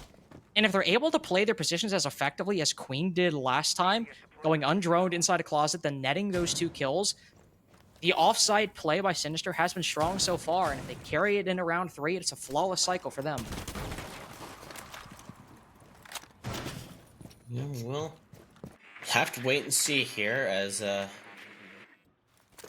think the biggest thing for Sukuna is if they can get away from taking this top floor with no losses at all, and if they can take care of at least one of the players of Sinister early on, then I think it will be a good start to the round for them. But as I say that, it will be 2 zeros, taking out Women here 4-4-5, and starting things out in the right direction for Sinister. But Solus will frag back there onto Brittany. Shots ring out into Solus as she tries to go ahead, sledge her way in, and will be forced to take a little bit of a breather here as they try to figure out their way to make this push here. But there's 2 zeros, getting a second kill there onto Cozy, finally taken out by Solus. There's still one player sitting up top here. It's Queen once again with a double kill, but Kato very quickly takes it back, and now it's a 2v1 once again. Kato in a 2v1 versus Lady Brutal and E-Girl, who have seen absolutely no action whatsoever. All that action taking place on that top 4. Kato left in a 1v2. The extension working wonders for Sinister's defense in round number 3. And now Eagle and Lady Brutal, all they have to do is really wait. Not that much that Kato can really do beyond maybe open up meeting wall, but even if she does, they'll know exactly where she is the moment that wall opens up. So all you're left with is to gain whatever intel you can, but a drone in sight could be huge. A minute left as well. She has some time to work with, but she'll drop. The sound cue ringing out. She does not know there's an Aruni just to her left. She's peeking split, gives her head clean up to the Roni. It's 3 rounds in a row for Sinister on their Oregon defenses. Where they looked a bit shaky on their Villa defenses, they look clinical on their Oregon defenses. Yeah, absolutely. And kind of seeing a trend here in map picks going the opposite way that they were expected. Sukuna coming back very dominantly on Sinister's map pick, and now Sinister showing up in a very big way on Sukuna's map pick. Now, I will say at the very least, they have come down to closer rounds, but Sinister has started to feel a little bit more comfortable now. That last round definitely felt a lot more comfortable than round number 1. Now they are heading back down to Laundry, which was, I would say, probably the closest round we've seen between these two teams. So we'll see if Sukuna is able to break this win streak from Sinister, or if Sinister is just able to keep on rolling and potentially come away with a solid lead going into the next half. Sinister will rotate back down to basement, the first site they won on their defensive half. This site mainly came down to Sukuna making that freezer push. 2 players inside a freezer, 1 player pushing down Laundry, and poor timing, unlucky timing, I should say, for the ace pushing into the site. Overall, it didn't look too bad for Sukuna. One of the main issues they had was, I wouldn't even say it's so much an issue of theirs. Just with this site, there's only so much vertical destruction you can do. They opened up E-Box hatch, but they didn't even focus their push all that much on that side, so it didn't do anything for them overall for their push in general. They opened it up, then they just pushed from that southern western side of the map. So maybe doing a bit more proper delegation, using whatever manpower you have left, clearing out of pillars or refocusing your push, so on and so forth. But even then, as you said, it came down to such close rounds. It's hard to say exactly what Sukuna need to fix. Yeah, absolutely. I mean, I'm trying to think of, because it just comes down to they're missing 1 or 2 players on the side of Sinister. They don't have the intel on 1 or 2 players that are having this huge impact, because they're getting triple kills, they're getting double kills, and they're able to just absolutely just slam them into the ground with that. Sukuna's able to respond, but unfortunately just comes out even in the end and makes it difficult in those 1v1, 1v2 situations for them to really come back here. So Women Hater with the Gemini able to get some more intel there. Actually, just talking about all the intel they need, and it doesn't look like anyone will really be caught sleeping here, but Solus already making a pretty aggressive foray here into Laundry. There's the ace charge from Kato coming out to go ahead and open up that crucial spot inside of Closet as well, and make things very difficult for the defense here to really try and hold down that A bomb site. Great adaptation. It was that smoke inside a Closet that almost single-handedly undid Sukuna's final push in the dying seconds of the round, using that Selma charge to deny that position for the defense. Excellent work by Kato on the ace. In fact, she'll move in, even start getting the bomb down. Solus has retaken Closet from the defense, but Brittany started to retake Freezer from the attack. While everyone on her team has died, it's actually only Brittany there, and she won't do much work beyond that initial kill. A damn near flawless round for Sukuna up until the final 5 seconds, and an extremely quick execute and dismantling of Sinister's remaining players. Yeah. No, already seeing Sukuna finally take their first round now after 3 rounds in a row from Sinister. They're going to head to Dorms and Dorms main hall. This is where Sinister started feeling a little bit more comfortable, but was still a very, very close round that I feel like hinged pretty significantly on Assault Queen's play inside of Closet. We'll see if she's able to have Lightning Strike twice here, as Sinister are looking to push their lead once again back up to 3 rounds here, heading to round 5. That's the issue, is you can't really rely on that play again. I mean, even if you have an ADS, a mute jammer there to deny them droning out, they're going to gonna look a bit more keenly inside of Closet than just tossing a Selma charge in and assuming, it's fine. Who'd play Closet? Who would do that? So Queen will likely play more in the site, but even then, in the site, close with a shotgun on dorms is a really strong position to play. A lot of spots you can sit. You could look over while the wall is reinforced. You could look over towards top white. Even with the walls taken down, you could look over towards Wolf to see the push in from master bedroom into that hallway, then potentially into the site as well. A lot of powerful positions for Queen to play. And as someone who is she is the top fragger so far on the side of Sinister, maybe that kind of tells the story a bit. Queen has her positioning has been extremely well on the side of Sinister, and she has played those positions extremely well in turn. Round number 2 with her play in Closet. Round number 3 with her extension in a similar area, pushing out and killing 2 members of the attack inside of bedroom again. Overall, Queen, but many of the other members of Sinister in those 3 rounds, their positioning was on point. Of course, SUKUNA got the better of them last round, but still the attacking team that's on the back foot, and Sinister with 3 rounds of pretty strong success to look back on going into round number 5. Yeah, the biggest thing here is, once again, I feel like they have to not let lightning strike twice here with how Assault Queen was able to do so well inside that Closet. If they're able to shut down any big plays, keep this down to 1v1s, I feel like SUKUNA can do well. If they're able to get the refrags and they don't let Sinister get that early man advantage on them, I really and truly feel like they can come away with this. I feel like that's what happened last round. There is going to be the first one, and that's going to be Assault Queen once again, getting the killer onto Kato very quickly, rotating back down to the basement with the shotgun. I feel like they're very aware of where she is, but Solus trying to follow will get caught out there by a wonderful play there by Brittany, who's going to be sitting and waiting with the hatch there. But there is Queen with a second kill as well, taking down both Solus and Kato. Solus, who's sitting at a very dominant position here. The Queen will finally be taken out there. But once again, early man advantage given to Sinister off the hands of a wonderful play there by Queen. A double kill giving them the man advantage. Queen has played without fear so far, especially on map number 2. Every round, it feels like instead of playing passively, she is actively in the face of the attack and has not been losing those gunfights until once she's already got 1-2 kills in the team's favor. And it always seems to be 2, never seems to just be 1. But SUKUNA, it's not all said and done. Thankfully, before Kato died, she managed to open up that attic wall. Had that wall remained reinforced, this would likely be all said and done for SUKUNA, and we would just be playing out a win for Sinister, but opening up that wall still big for SUKUNA's chances. Of course, they still have to physically push on in. Cozy at the window, playing alongside Trippy Mel's at the back, I do believe, on the Nomad. We'll have to face Brittany at the end of this hallway. Spotted on a drone. We'll spot the Nomad as well, but the recoil gets the better of her. Only puts Mel's to 25 HP. Almost cleans it up, but even she is put to 1 HP. Not caught as she rotates off, though. Sure, she's on low health, but retaining that man advantage huge and denying SUKUNA the opening pick in the final 30 seconds. Woman Hater trying to make the push up white. The map control is not bad, but they let Brittany get away with highway robbery. Diffuser dropped. Mid-reload animation. Lady Brutal catches out Cozy.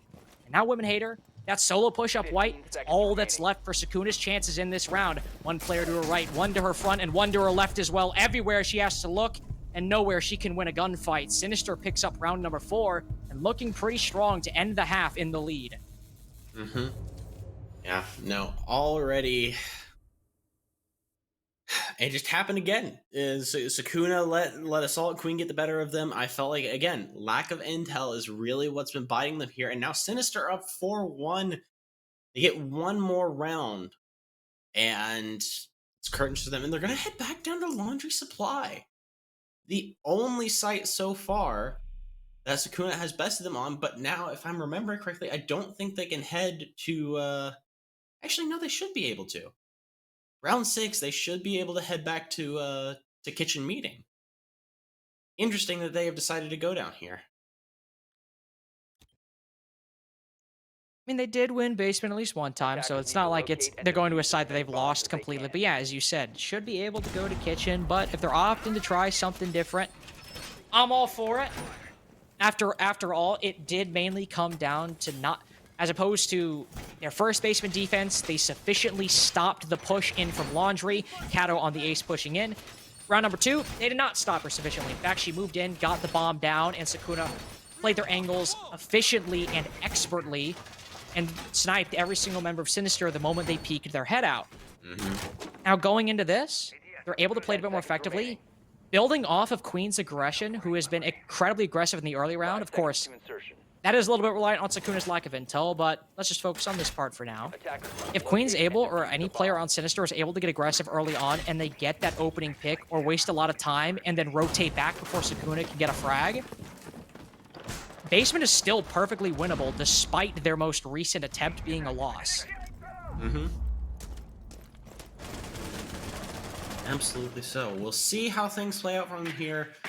It's the first time I've seen them ever try to make any sort of push into tarps or construction there.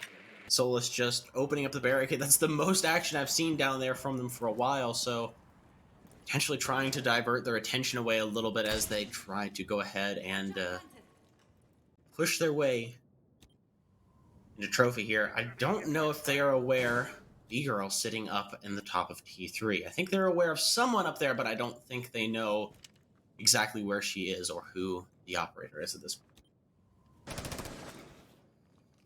Even then, all you really need to do in this position is she's stuck up there. She got to take a ladder down, and with Kato droning, they might have seen the Melusi up there. They'll also send a Yana clone as well. Taking a peek, it's up in the air right now, whether they know or not, but we do know that Solus lands the opening pick, pushes down into pillars, finds Brittany on the Jaeger, but a Melusi's retaken her position. A frag grenade lands right to her left. She pushes out to her right and takes the head clean off of the sledge. Great play by the Legion, and great play by Queen as well. A bit risky to say the least. Don't know if that was the best play in that situation, but what we do know, she came away with a kill, and not just any kill. That's the Hibana taken off the board. No more hard breaching up above. We already saw how strapped Sukuna was for it when they were bringing the ace. Now their adaptation won't mean much now the Hibana's X-Kairos are gone. They'll at the very least find the Melusi, making it a 3v3. But so much damage has already been done to Sukuna. They have time to play it back, but it looks like they're strapped for intel as well. But with Queen losing that, still in their favor in what could have been a probably Sinister's 5th round. Yeah, absolutely, and the man advantage going in their favor, and also losing Queen, who didn't seem like she was able to have too much impact there. It could have potentially been really, really good, but unfortunately whiffing those shots, making things a little bit more difficult. They're going to make this push down here through Laundry. It looks like you've got the Gemini drones moving downstairs here. The nades coming out from Women Hater. Not able to find anyone just yet, trying to nade out pillars there, trying to figure out what really 2 zeros is, but unfortunately not going to find anyone. Trippy Mel's and Cozy going to go ahead and start making this push up. Lady Brutal going to sit behind the Laundry and going to go ahead and get Cozy.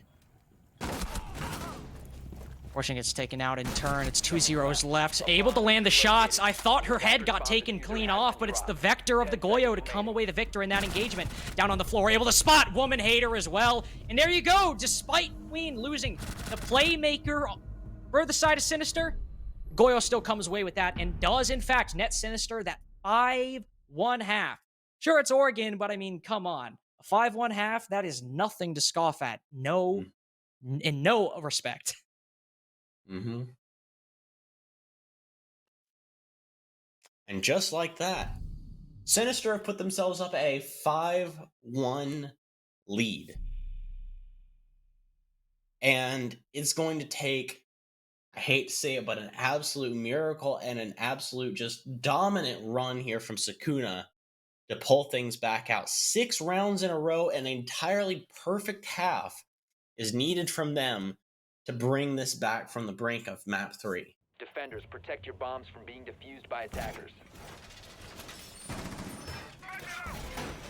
Moving into dorms. First sight, right off the rip. Not basement like we saw on the side of Sukuna, or sorry, not on the side of Sinister. One thing I've noticed is that, I'm gonna be honest, this is kind of, I don't have ADD. This is kind of what I would call an ADD moment, just getting distracted by something. Sukuna really like the Bandit.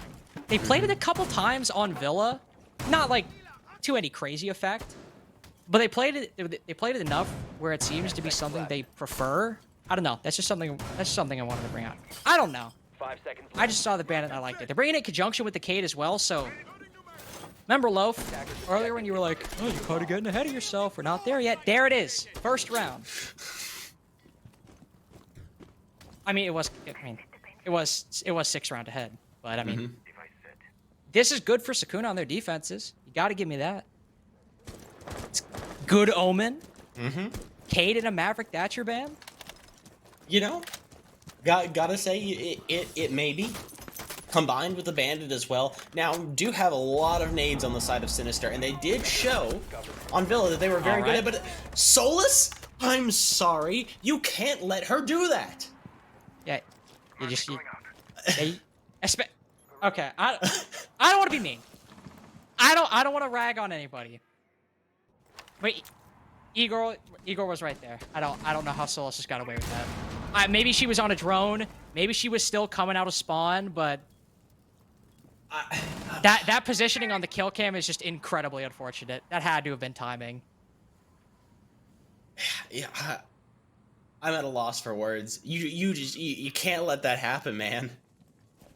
You just can't let that happen. I have no other words. I mean, that's a huge loss as well. Brutal and Brittany both down. You've lost your air jabs. That's a huge roam denial tool out, and Brittany as well, being as versatile an operator as Sophia is, losing that is huge. There's Igor going to go ahead, take out the Melusi charge, take away that choke point there. On the top of White Stairs, make things a little bit easier for that push up, but they still have a long way to go. They want to come away with this round here. Attackers have located a bomb. Still have 3 frag grenades on the side of Sinister, 2 in the hand of Igor, 1 in the hand of Zeros. So while they will have to deal with that Wamai, still having the possibility to root out defenders from their positions, such as Kato on top White, or Cozy if they're able to toss a frag grenade over the top of that bunk bed. Still plenty of utility for Sinister to deal with despite the man disadvantage. It looks like a big window take is what they're going for. The first frag grenade of the 3 won't find much. The second, nothing either. That utility gone will certainly hurt them in the long run, but again, with the time and what utility they have left, still able to push a fair bit of these defenders out of their positions, but Queen gives herself the way to Cozy behind that shield. But with Ego pushing up White, this big window take is a little bit more possible, but incredibly difficult with the man disadvantage. As soon as I say that, Igor lands her triple, and suddenly this is a lot easier than it once was. You will have to go for the kills. The diffuser's dropped all the way across the map. There's no chance of recovering that, especially with the 2 members of SUKUNA firmly entrenched in their positions. But Igor has shown she's able to work these picks effectively, and with 2 zeros pushing in, she might find 1. 2 zeros won't find any. Igor will push in, and no, she does not find any. Hyped her up a bit prematurely, and SUKUNA come away with their second defense, and a really well-played 4v2. You don't often say that about the team in the man advantage, but not getting aggressive, just sticking to their positions and not giving anything away, that is a well-played 4v2. Of course, that being the 4, though. Yeah, absolutely. SUKUNA have started out in the right direction here. Now, it was very easily off of a insane play by Solus there that should not have worked by any measure whatsoever. But it did. I mean, there's no other way to put it. It worked. It worked, and it was the linchpin of that round. And it started SUKUNA off in the right direction. But as I said before, 6 rounds in a row if they want to come away with a win in regulation. Now, they can lose 1 and still take it to overtime, where they will start on defense. But I think if SUKUNA want to take this, I think they have to take it in regulation. I think that's a pretty solid point overall. Sinister, especially getting a 5-1 half on Oregon. I don't see a world unless SUKUNA really look lights out on their defenses that Sinister would not, at the very least, come away close in overtime with those defenses. I actually forgot to write down the sides for this map. So if we turn your attention real quick, what are the sides for this map? Well, I will answer you, my friend. SUKUNA's defending in overtime. So they would start out with the defenses in overtime. Team Sinister on the attack. But even then, if Team Sinister are able to eke out 1 attacking round and they're starting on the attack in overtime, this looks like regulation is where SUKUNA needs to make their claim. They look good on that 1 defense, but can they make a defense? Can they net a defense win that's not reliant on individual play? This round will be the test case. If the overall setup and strat works for the defense, I think, hey, okay, this is good overall. But if Sinister are immediately able to clap back and take this round, this is looking like a Sinister victory. Yeah. Absolutely. We'll see how things go. Right now, it looks like they are going to be focused primarily on trying to get these hatches opened up. The big decision is going to be which one. It looks like the ace is going to be pretty focused on the front door here. And I'm doing my math correctly. I see 5 people downstairs and no one playing upstairs. No presence whatsoever on the first floor. Attackers recovered the diffuser. Oh, not all that much presence on the first floor at all, but that does mean that SUKUNA, despite all that map control, have to push through 5 defenders on the site. They'll send 2 down Freezer, but only 1 remains as Solus takes the head off 2-0. Sure, that's your sledge, not the worst in terms of operators, but that was half of the presence inside of Freezer. There is just 1 player sitting inside a site. I don't entirely know what Queen's plan was there, but she's lost to a C4 now. Eagle will push in, get 1. Woman Hater lands the refrag, the trade onto Brittany. And Igor, who always seems to be left in these clutch situations, is left to try to snatch victory from the jaws of defeat. She'll do the impossible, make it to a 1v2, despite all the defenders looking her way, comes away with 2 kills. She'll make the rotate down Freezer. Diffuser in her hands as well, and 2 frag grenades, a minute, or 55 seconds left, I should say. I have certainly seen far worse clutch situations, and depending on if she's able to take 1 defender off guard, this is a very winnable situation that could send SINISTER to match point. So use that first frag grenade, likely send it on in, down long haul, gets caught by an ADS, and that will signal to SUKUNA where the Yana's pushing from, or where she could be pushing from. Kato's playing close on that double door, looking into Freezer. That'll likely be the first player Eagle has to dislodge. If she wants to win this 1v2, she'll do it successfully. It's an ace, potentially in the hands, but no, she's not able to land the shots. And smells to come away with it. But applause to E-Girl. Taking Absolutely. a 1v4 to a 1v1, but it's still SUKUNA to get their 2nd defense in a row. Yeah, absolutely. I mean, it didn't come just off of individual play, as you said. Now, SINISTER's victory did almost come solely off of individual play there at the hands of E-Girl, who absolutely hats off to her for performing so very well right there. Unfortunately, not going to be enough in the long run. SUKUNA are now 2 rounds away from evening it out. 2 rounds is all they need. Seems to be, at the very least, an incredibly defender-sided Oregon so far. Of course, if SUKUNA are able to win that 3rd round in a row, it'll be a flawless cycle, just like we saw from SINISTER on their first half. But I'm glad, at the very least, that we have, excuse me, we have a much more even map, too, it seems like. At least on the defenses, nobody appears to be the clear victor overall, but SUKUNA seem incredibly strong. That was the round we needed to see. It did not just come down to Solus jumping out, making a play that went uncapitalized, or capitalized a bit too late from SINISTER. That was a round where SUKUNA played all 5 members on site really well. They played their trade, well, they didn't even play their trades, they just played their angles, played their positions extremely well, and caught SINISTER out at the moments they were vulnerable. 2-0 trying to throw a nade over and clear the utility. Able to get caught out by Brittany. Not Brittany on the Jaeger, I believe. I just don't remember who was in the Jaeger. But still, getting caught out in that position. SUKUNA able to play really well together. And based off of that, the fact they were able to play it and win it in such a dominant way, if they're able to win this one as well, I feel like we might see overtime. Because on the one hand, I think SUKUNA have looked really strong in their defenses, but it's also hard to imagine a world where SINISTER just doesn't win 1 round on the attack. Of course, it could happen, but I feel like we're going to have overtime. I don't think it's going to be 6 straight rounds for SUKUNA. Yeah, I gotta be honest. My brain is sitting there as well. As it's a very daunting task, and especially how. Okay.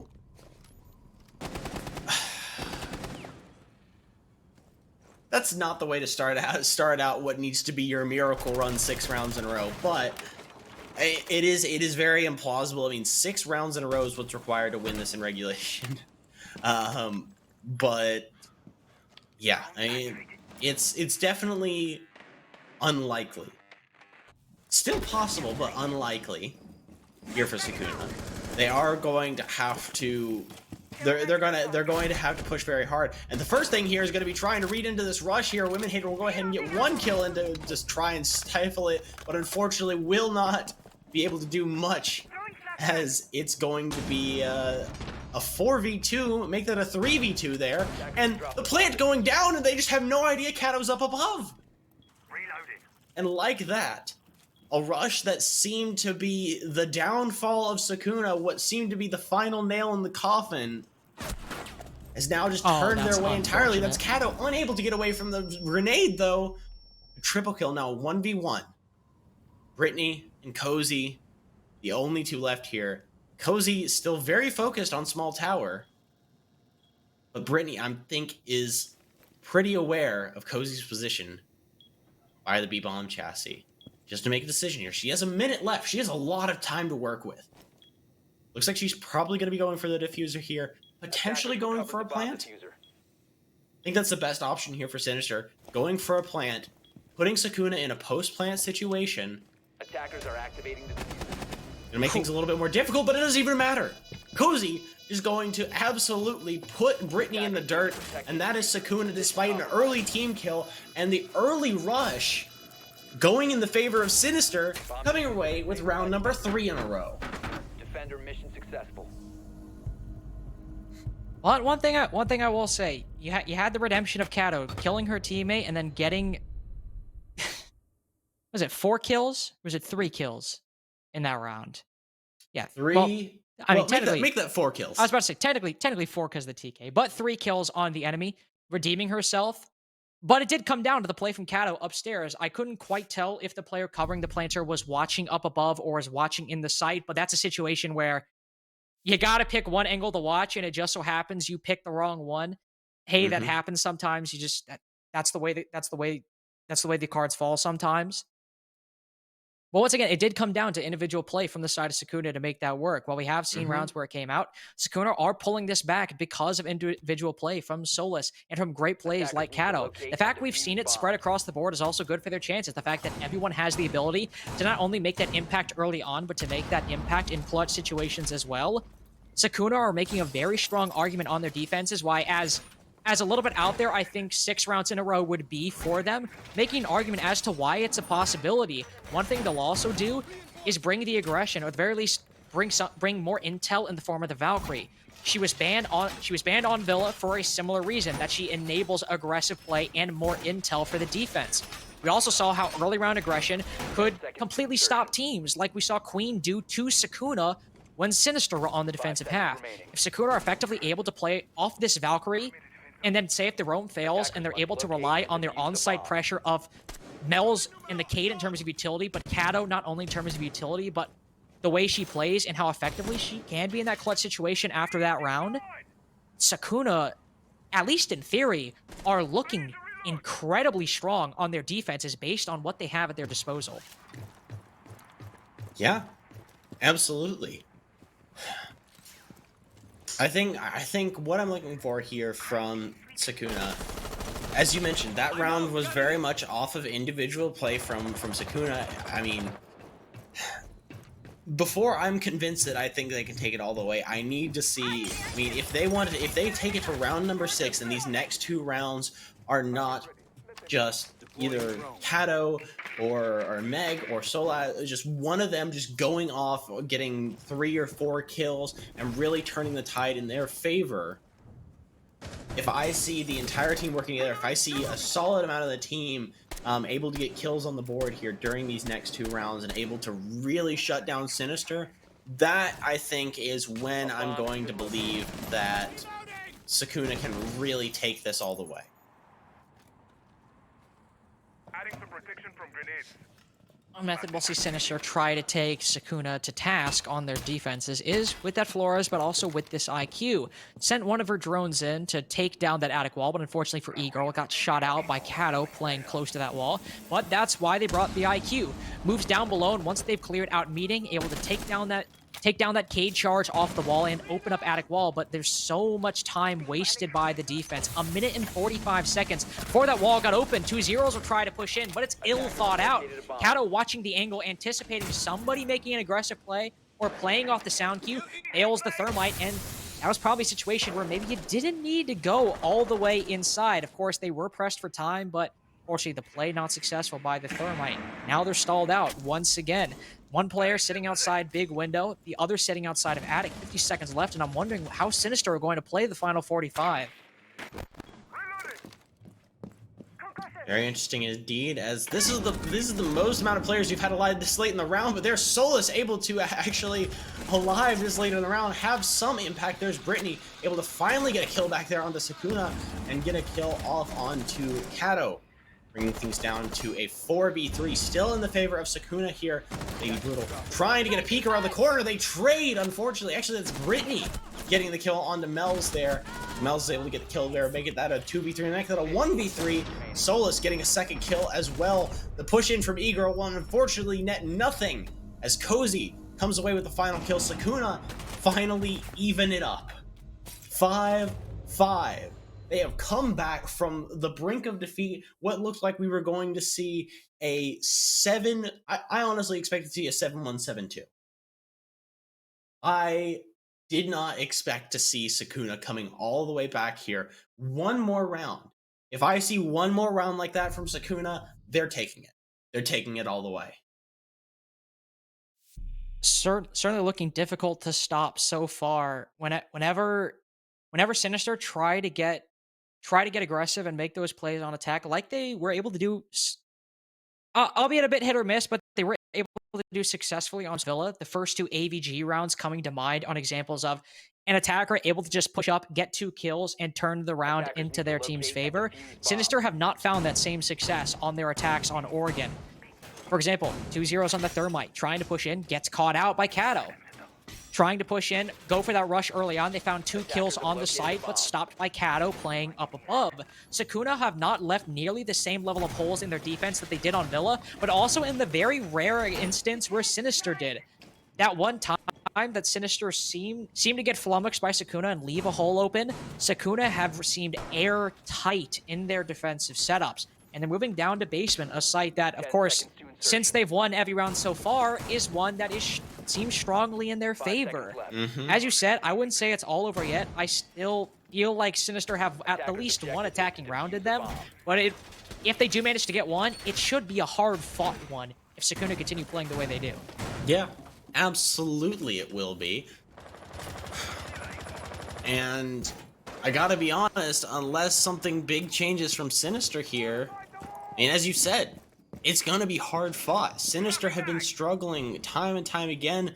Once again, it looks like a potential rush coming out here from Sinister. It almost worked from them once, and we'll see if it'll work for him again.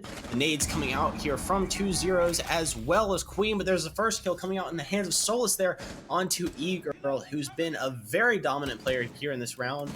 The only one left up with double now is Queen here, who's sitting on laundry stairs, looking to make this push in. Lady Brutal trying to make foray into the lobby. There's Trippy Mel's able to take down Queen, and that is the double-digit Queens themselves down and out. It's a 5v3 in favor of Sukuna. Make that a 5v2, a 4v2. My mistake is 2-0s and Kato trade there. Solus finds another one there on the Lady Brutal. And just like that, unless we see a massive play here from Brittany, that's going to be Sukuna putting it up to match point. Now Brittany's left with not much to do. Unless, now of course, Brittany could manage to pull things out. She'll get 1 kill onto Solus, but on 1 HP in a 1v3. It's not looking like Brittany's way. If I were her, I would take this final minute, 30 seconds just to talk over things with your team. Go over what went wrong. One of the first things was one of the oldest mistakes in the book on Oregon. Trying to go for a laundry push without freezer control. It was clear that I believe it was 2-0s on the laundry push. I might be wrong, but whoever Solus managed to kill and win in the opening duel, they appear to be the sole semblance of freezer pressure. The moment they got taken down, Sinister still tried to pull through on laundry. Queen on the Bucks storming inside the site. Got felled because you don't have freezer control and anybody to actually contest the players inside of site that could swing out and take you down. That's the big thing that happened that round, and the big thing that went wrong. But of course, for Sinister, they don't have to worry about that all that much, because should Sukuna win this at the final 45, they're not going back to basement. Now, the problem is, they have 2 other sites that they've won both times. Yep, now, and in a 1v3 situation, Brittany seems to just be kind of running out the clock here. Going back for the diffuser is really her only option here, but it looks like she is just going to waste as much time as possible, run around, try and rack up as many points as possible at this point. Is actually going to go ahead and push down Freezer. Maybe try and pad that KD a little bit. Has gotten spotted by the camera there. They will know exactly where she's coming from now. With that 10 seconds left, there's not much she can do. That will be Sukuna coming back from the brink of defeat and coming up with now a 6-5 lead. They have not led once in this entire map, and now they are on match point.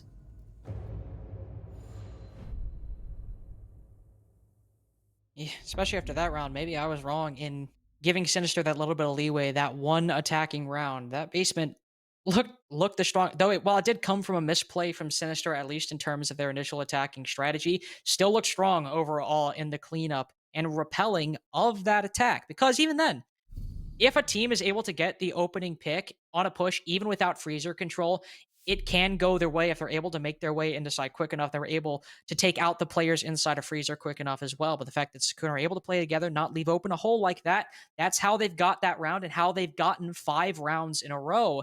They'll move back to meeting, and of all the sites, this was the one that looked the closest for Sinister. They managed to push in, make it a 2v4, and it came down to Kato playing up above to clutch it out for her team. And of course, it was also aided by Cozy on the castle as well, but it was Kato to get the triple. Quad if you're counting the team kill at the beginning of the round. So this is the best chance for Sinister to get that one attacking round. It's just the question, can they manage to undo the pattern and undo the momentum SUKUNA have gained by their 5 dominant defensive wins?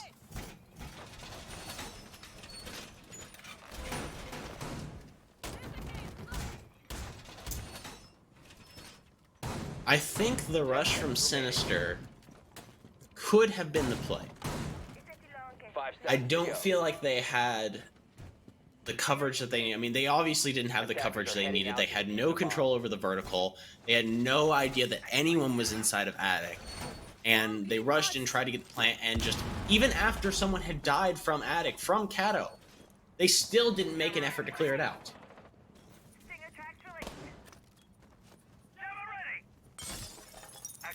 That extension it's imperative for them to clear out, especially after what Kato did. They cannot let people up there survive, or if they were to go for that rush again, they would need to watch it, but it doesn't even look like they're going on that meeting side of the map. Right now, it's all on the south side, main lobby, bottom Y, but specifically main lobby.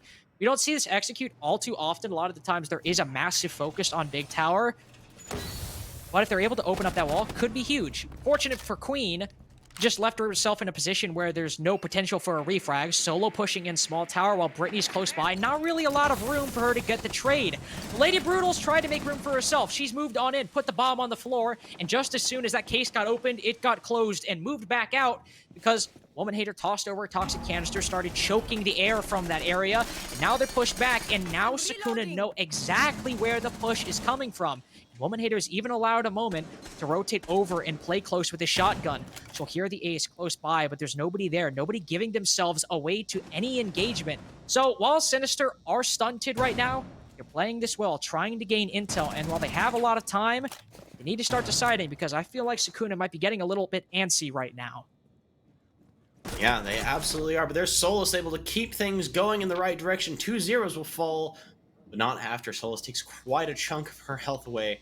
Lady Brutal is slowly going to make this push in, get just far enough in, try and bait out the plant there, but unfortunately will not have anyone come her way, although Woman Hater will rotate over, but E-Girl able to get the falling kill there as she just tries to rotate back out. They will be aware of where the plant is coming from there. Brittany able to get a kill to tie up this man advantage. The plant comes down, and it is now a post-plant situation for the first time in a while here for Sinister.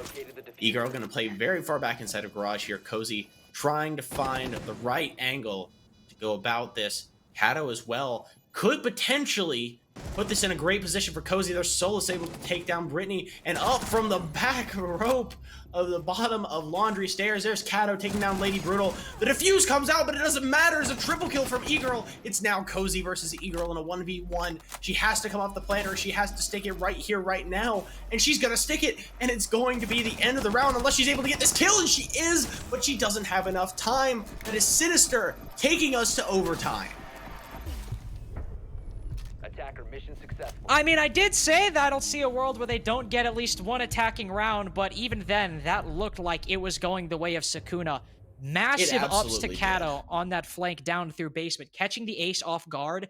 The coverage from Sinister looked lethal and too tough for SUKUNA to deal with. The moment they lost Woman Hater, that was the only player actively contesting the bomb going down from Sinister. Once she peeked and got taken down, nobody was really in a position to stop the plant from going down. There was one player all the way backstage, but it looked like they didn't even have the intel or were able to hear the bomb going down. Mm-hmm. So Sinister pull back. They're playing it well. They're holding their angles, but Solus gets one, and then Kato on that flank makes it a 1v3. But sometimes the stars align, or in this case, the bodies align for the side of Sinister. The final player, Twitch, is able, I believe it was E-Girl, is able to land that collateral. Defenders, protect your bombs from being That defused should have by been a attackers. Sukuna. That should have been a Sukuna win right there. They should have. One player should have swung the Twitch. The other player should have swung after, and then land the trade. But sometimes, even if you do that, players are able to win their gunfights. And now we are in overtime. Sinister do still have to deal with an absolutely monstrous Sukuna on the defense, but at the very least, they get one more chance to do so. So, I initially said before that I felt like Sukuna had to win it in overtime. Or they had to win it in regulation if they wanted to win. Now, I gotta be honest, I think I'm changing my tune a little bit. Sukuna showed that they were dominant consistently throughout defense. The only time it came down to it was a 1v1 there at the very wire of the round there, at the last fleeting edge of the diffuser. They weren't able to get it, and they've looked so dominant before. They have 2 defensive rounds. If they're able to keep it close, if Sinister's able to take this round, or if Sukuna's able to take this round, Sinister takes the next. Just back and forth, I think Sukuna comes out on top here, but it's going to be really a matter of, are Sinister able to really push Sukuna as hard as they did during that last attacking round there back in meeting. By attackers.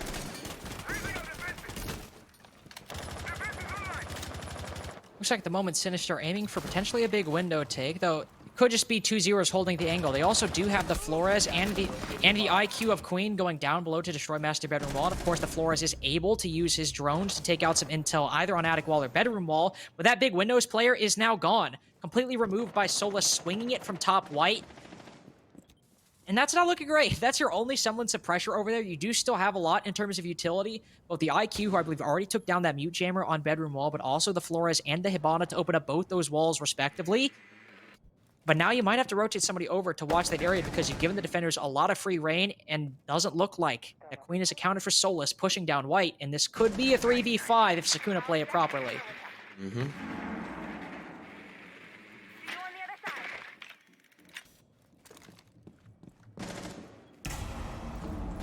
Already, it feels like they're playing very, very close. There's Solus once again able to play so very well, and despite the low HP, able to pull off a second kill, almost one singular kill away from the 20 bomb. Here on round number 13, Brittany gonna try and take her out, and unfortunately for Solus, just sitting in the wrong position as she opens up that wall. That 20 kills will have to wait one more round for Solus, as Brittany gets one of the luckiest kills I've seen in a little while there. Solus being on low HP, that was, I mean, a wallbang, sure, it's unfortunate that way, but still playing in that position, that was the most likely way she'd lose her life, and that's exactly what will happen. But Sinister don't have a lot of time left to work with, and oh, not a lot of bodies as well. Kato on the flank. Saw a successful one last round. We'll see a successful one 2 rounds in a row, but there's Lady Brutal to catch Cozy on the rotate into Attic. Still man advantage for Sukuna, but Sinister managed to work it down a little bit lower. Toxic Canisters flying out in the final 30 seconds. Only one left in the hands of Kato, and will likely place on the same position. No, on Bedroom Wall, but that only means that Sinister are forced to rotate and move in through a choke point. Lady Brutal will land 1, maybe 2 as well. Yes, she will! But it's Mel's left. 10 seconds. to go. Brutal does not have the intel. She'll peek the Attic, rotate. Some bullets land in her shoulder. She'll rotate off, but who's coming away with the gunfight? It'll probably dictate who goes to match point, and it'll be Mel's. Rotating out, finds and wins the gunfight with Brutal. Not a GG yet, Kato. Not a GG just yet. Still overtime, but you're on match point. Don't get ahead of yourselves. It was both teams, okay? Can't really dog just Kato for that. It did see one from Lady Brutal there as well. Look at you playing Mr. Bipartisan. Look. I've already dogged on Kato on the TL. I can't dog on her. I can't let you just dog on her in game too. I was hyping her up like 30 seconds ago. I was like, "Oh, look at this flag. She's doing crazy. Oh, she's so cool on the flag. She's so epic." Like I had a good balance there. Good, okay, solid balance. I felt like I had to redeem myself. For context, she put out a tweet yesterday night saying I can't stop flicking onto my teammates. I just quote tweeted and said history does repeat itself, I guess. She did win the round though, so like She did win the round. She did win the round. who am I to judge? Deploying proximity. All right, actually, let me rephrase that. Who am I to judge? Who are you to judge? You're the one judging. All right. Back to the round. That's Overtime what I match thought. point. That's what I I thought. got it. 10 seconds remaining. 5 seconds left before. Anyways, this is the one round I think Sukuna are going to lose. Despite a massive streak and despite the overtime match point, they looked the weakest that they ever have on attack on this map. They only were able to pull one round out the entire time. I mean, if I gotta be honest, this looks like a very defensive-sided map because right now the defense versus attack wins are 11 rounds to 2.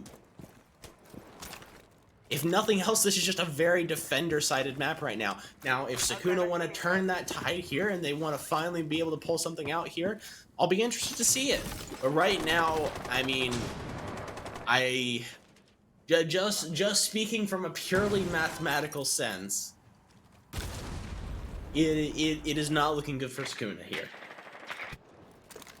It's not, but it's also important to keep in mind that a lot of those rounds from Sinister, or quite a few of them, enough to be statistically significant, came off the back of Queen getting aggressive early on. Now, of course, this is Sinister's one defensive round. If there's ever a time where you just need to make that one play and hope it'll work out, it is this one. If Sinister are able to sneak in a couple kills here or there, it's not exactly Sukuna, again, have that time to rebuke it. This is their one attacking round.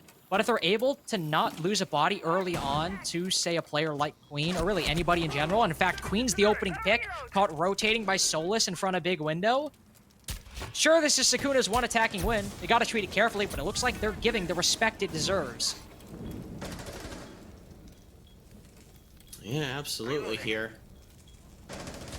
Now it looks like 5v4 still in favor of Sukuna. This early on is definitely what you like to see, but the swing in from Solus will unfortunately not go her way as they were completely and totally unaware of E-Girl sitting back there behind the bunk beds.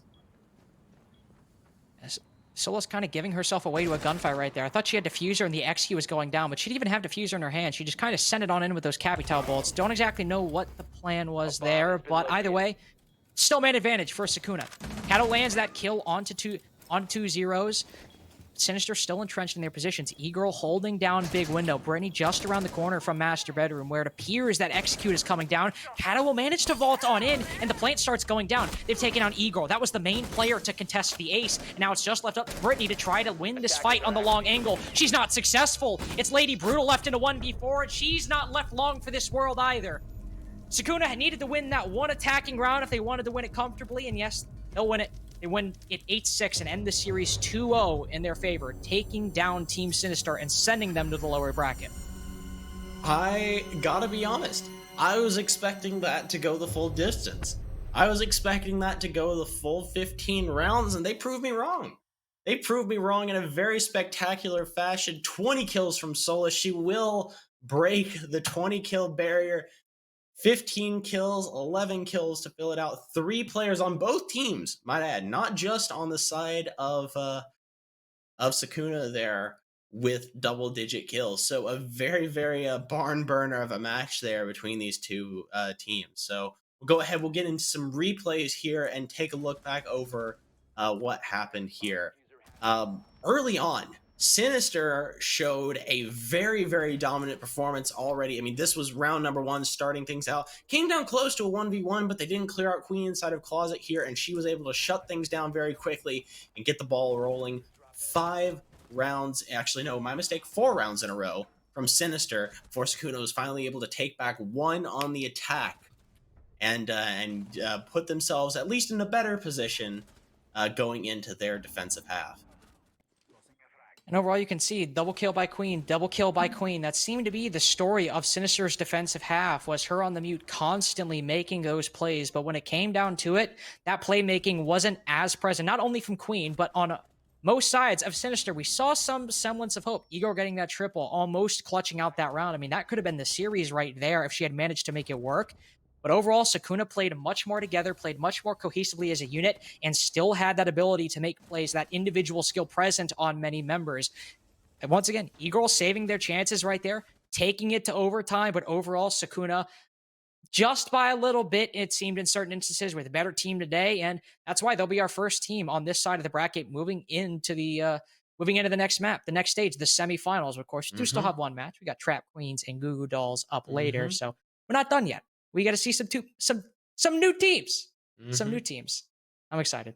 Yeah, we'll go ahead. We'll welcome back Light Rose here and get some input from her and get us back into here. So, how'd you feel about that match? You were watching it the entire time. We haven't heard from you since the start. How'd you feel about all that? I felt like it honestly should have been a lot longer. It felt like Sinister. They looked so strong. Like I was talking, especially on that first map, it just seemed like Sinister had so much control that they had the game firmly in their hands. Not even on the first map, on the second map too. Like they started it off so well and they had the lead and then it just all fell apart. And that's my first question. I want to ask you, like, what do you think kind of led to that fizzling out, I guess, on both of those maps? I can take map number 1, Loaf, if you want to take map number 2. But I'll take map 2. Yeah, at least on map number 1, going back, and this was also in map number 2, but on map number 1, a lot of their attacking rounds came down to just bypassing a lot of the defenses set up, just moving in, dislodging members of the defense inside the site. And while it did end up working, once they actually transitioned to their defensive half, Sukuna's attacks looked really good. They played really well off each other. They were able to play those trades pretty effectively. But overall, it was kind of a mirror image of what we saw on their defenses. They looked uncomfortable. They didn't look unpracticed, but they certainly looked much more uncomfortable than they did on Oregon, oddly enough. And a lot of those big strengths we saw in their Oregon defenses were completely absent. Map number 1. Maybe they heated up. Maybe they were just uncomfortable. But either way, they didn't have the same playmaking. They weren't playing as well together. And that's kind of how they lost map number 1, was those defensive halves just not going their way at all. Yeah, and then to transition on into map number 2, early on, it felt more like a war of attrition between the two teams in the rounds that Sinister was winning. In the early map, it felt like they were still a little bit rusty coming off of map 1. As you mentioned, there were a lot of things that they were weak on, and just not really able to pick up, but started getting more and more dominant as the half went on, and they ended up coming out 4 rounds in a row before Sukuna was able to even pick up 1. And even so, that 1 round was a very, very close round. Sinister put it up 5-1. I mean, we were even talking that Sinister looked like they could have closed it out right then and there. I mean, they looked much stronger than they did on map number 1. They looked like they were much more in control, but Sukuna just really stepped it up right then and there. As soon as they got on defense, I mean, you had individual players just absolutely coming out and shining for Sukuna. Eventually, they worked better together. It was more evenly spread. It wasn't just down to what we saw with Sinister, where it was specifically Assault Queen, who was doing very, very well, making those plays, getting double or triple kills, really starting things off in a very good direction for Sinister. You saw those starting out with Sukuna, but really transition more into more even team play. I think that even team play is really what helps Sukuna close things out and keep it from going in the hands of Sinister there right at the end. Well, that gives kind of the story of Sinister, what happened there, and a great performance, of course, for Solus having that 20 bomb on that last map. But that is going to be it for the first map. We still have one more. We're going to take a little bit of a break, so we'll be right back. You'll see both of us back here in just a little bit.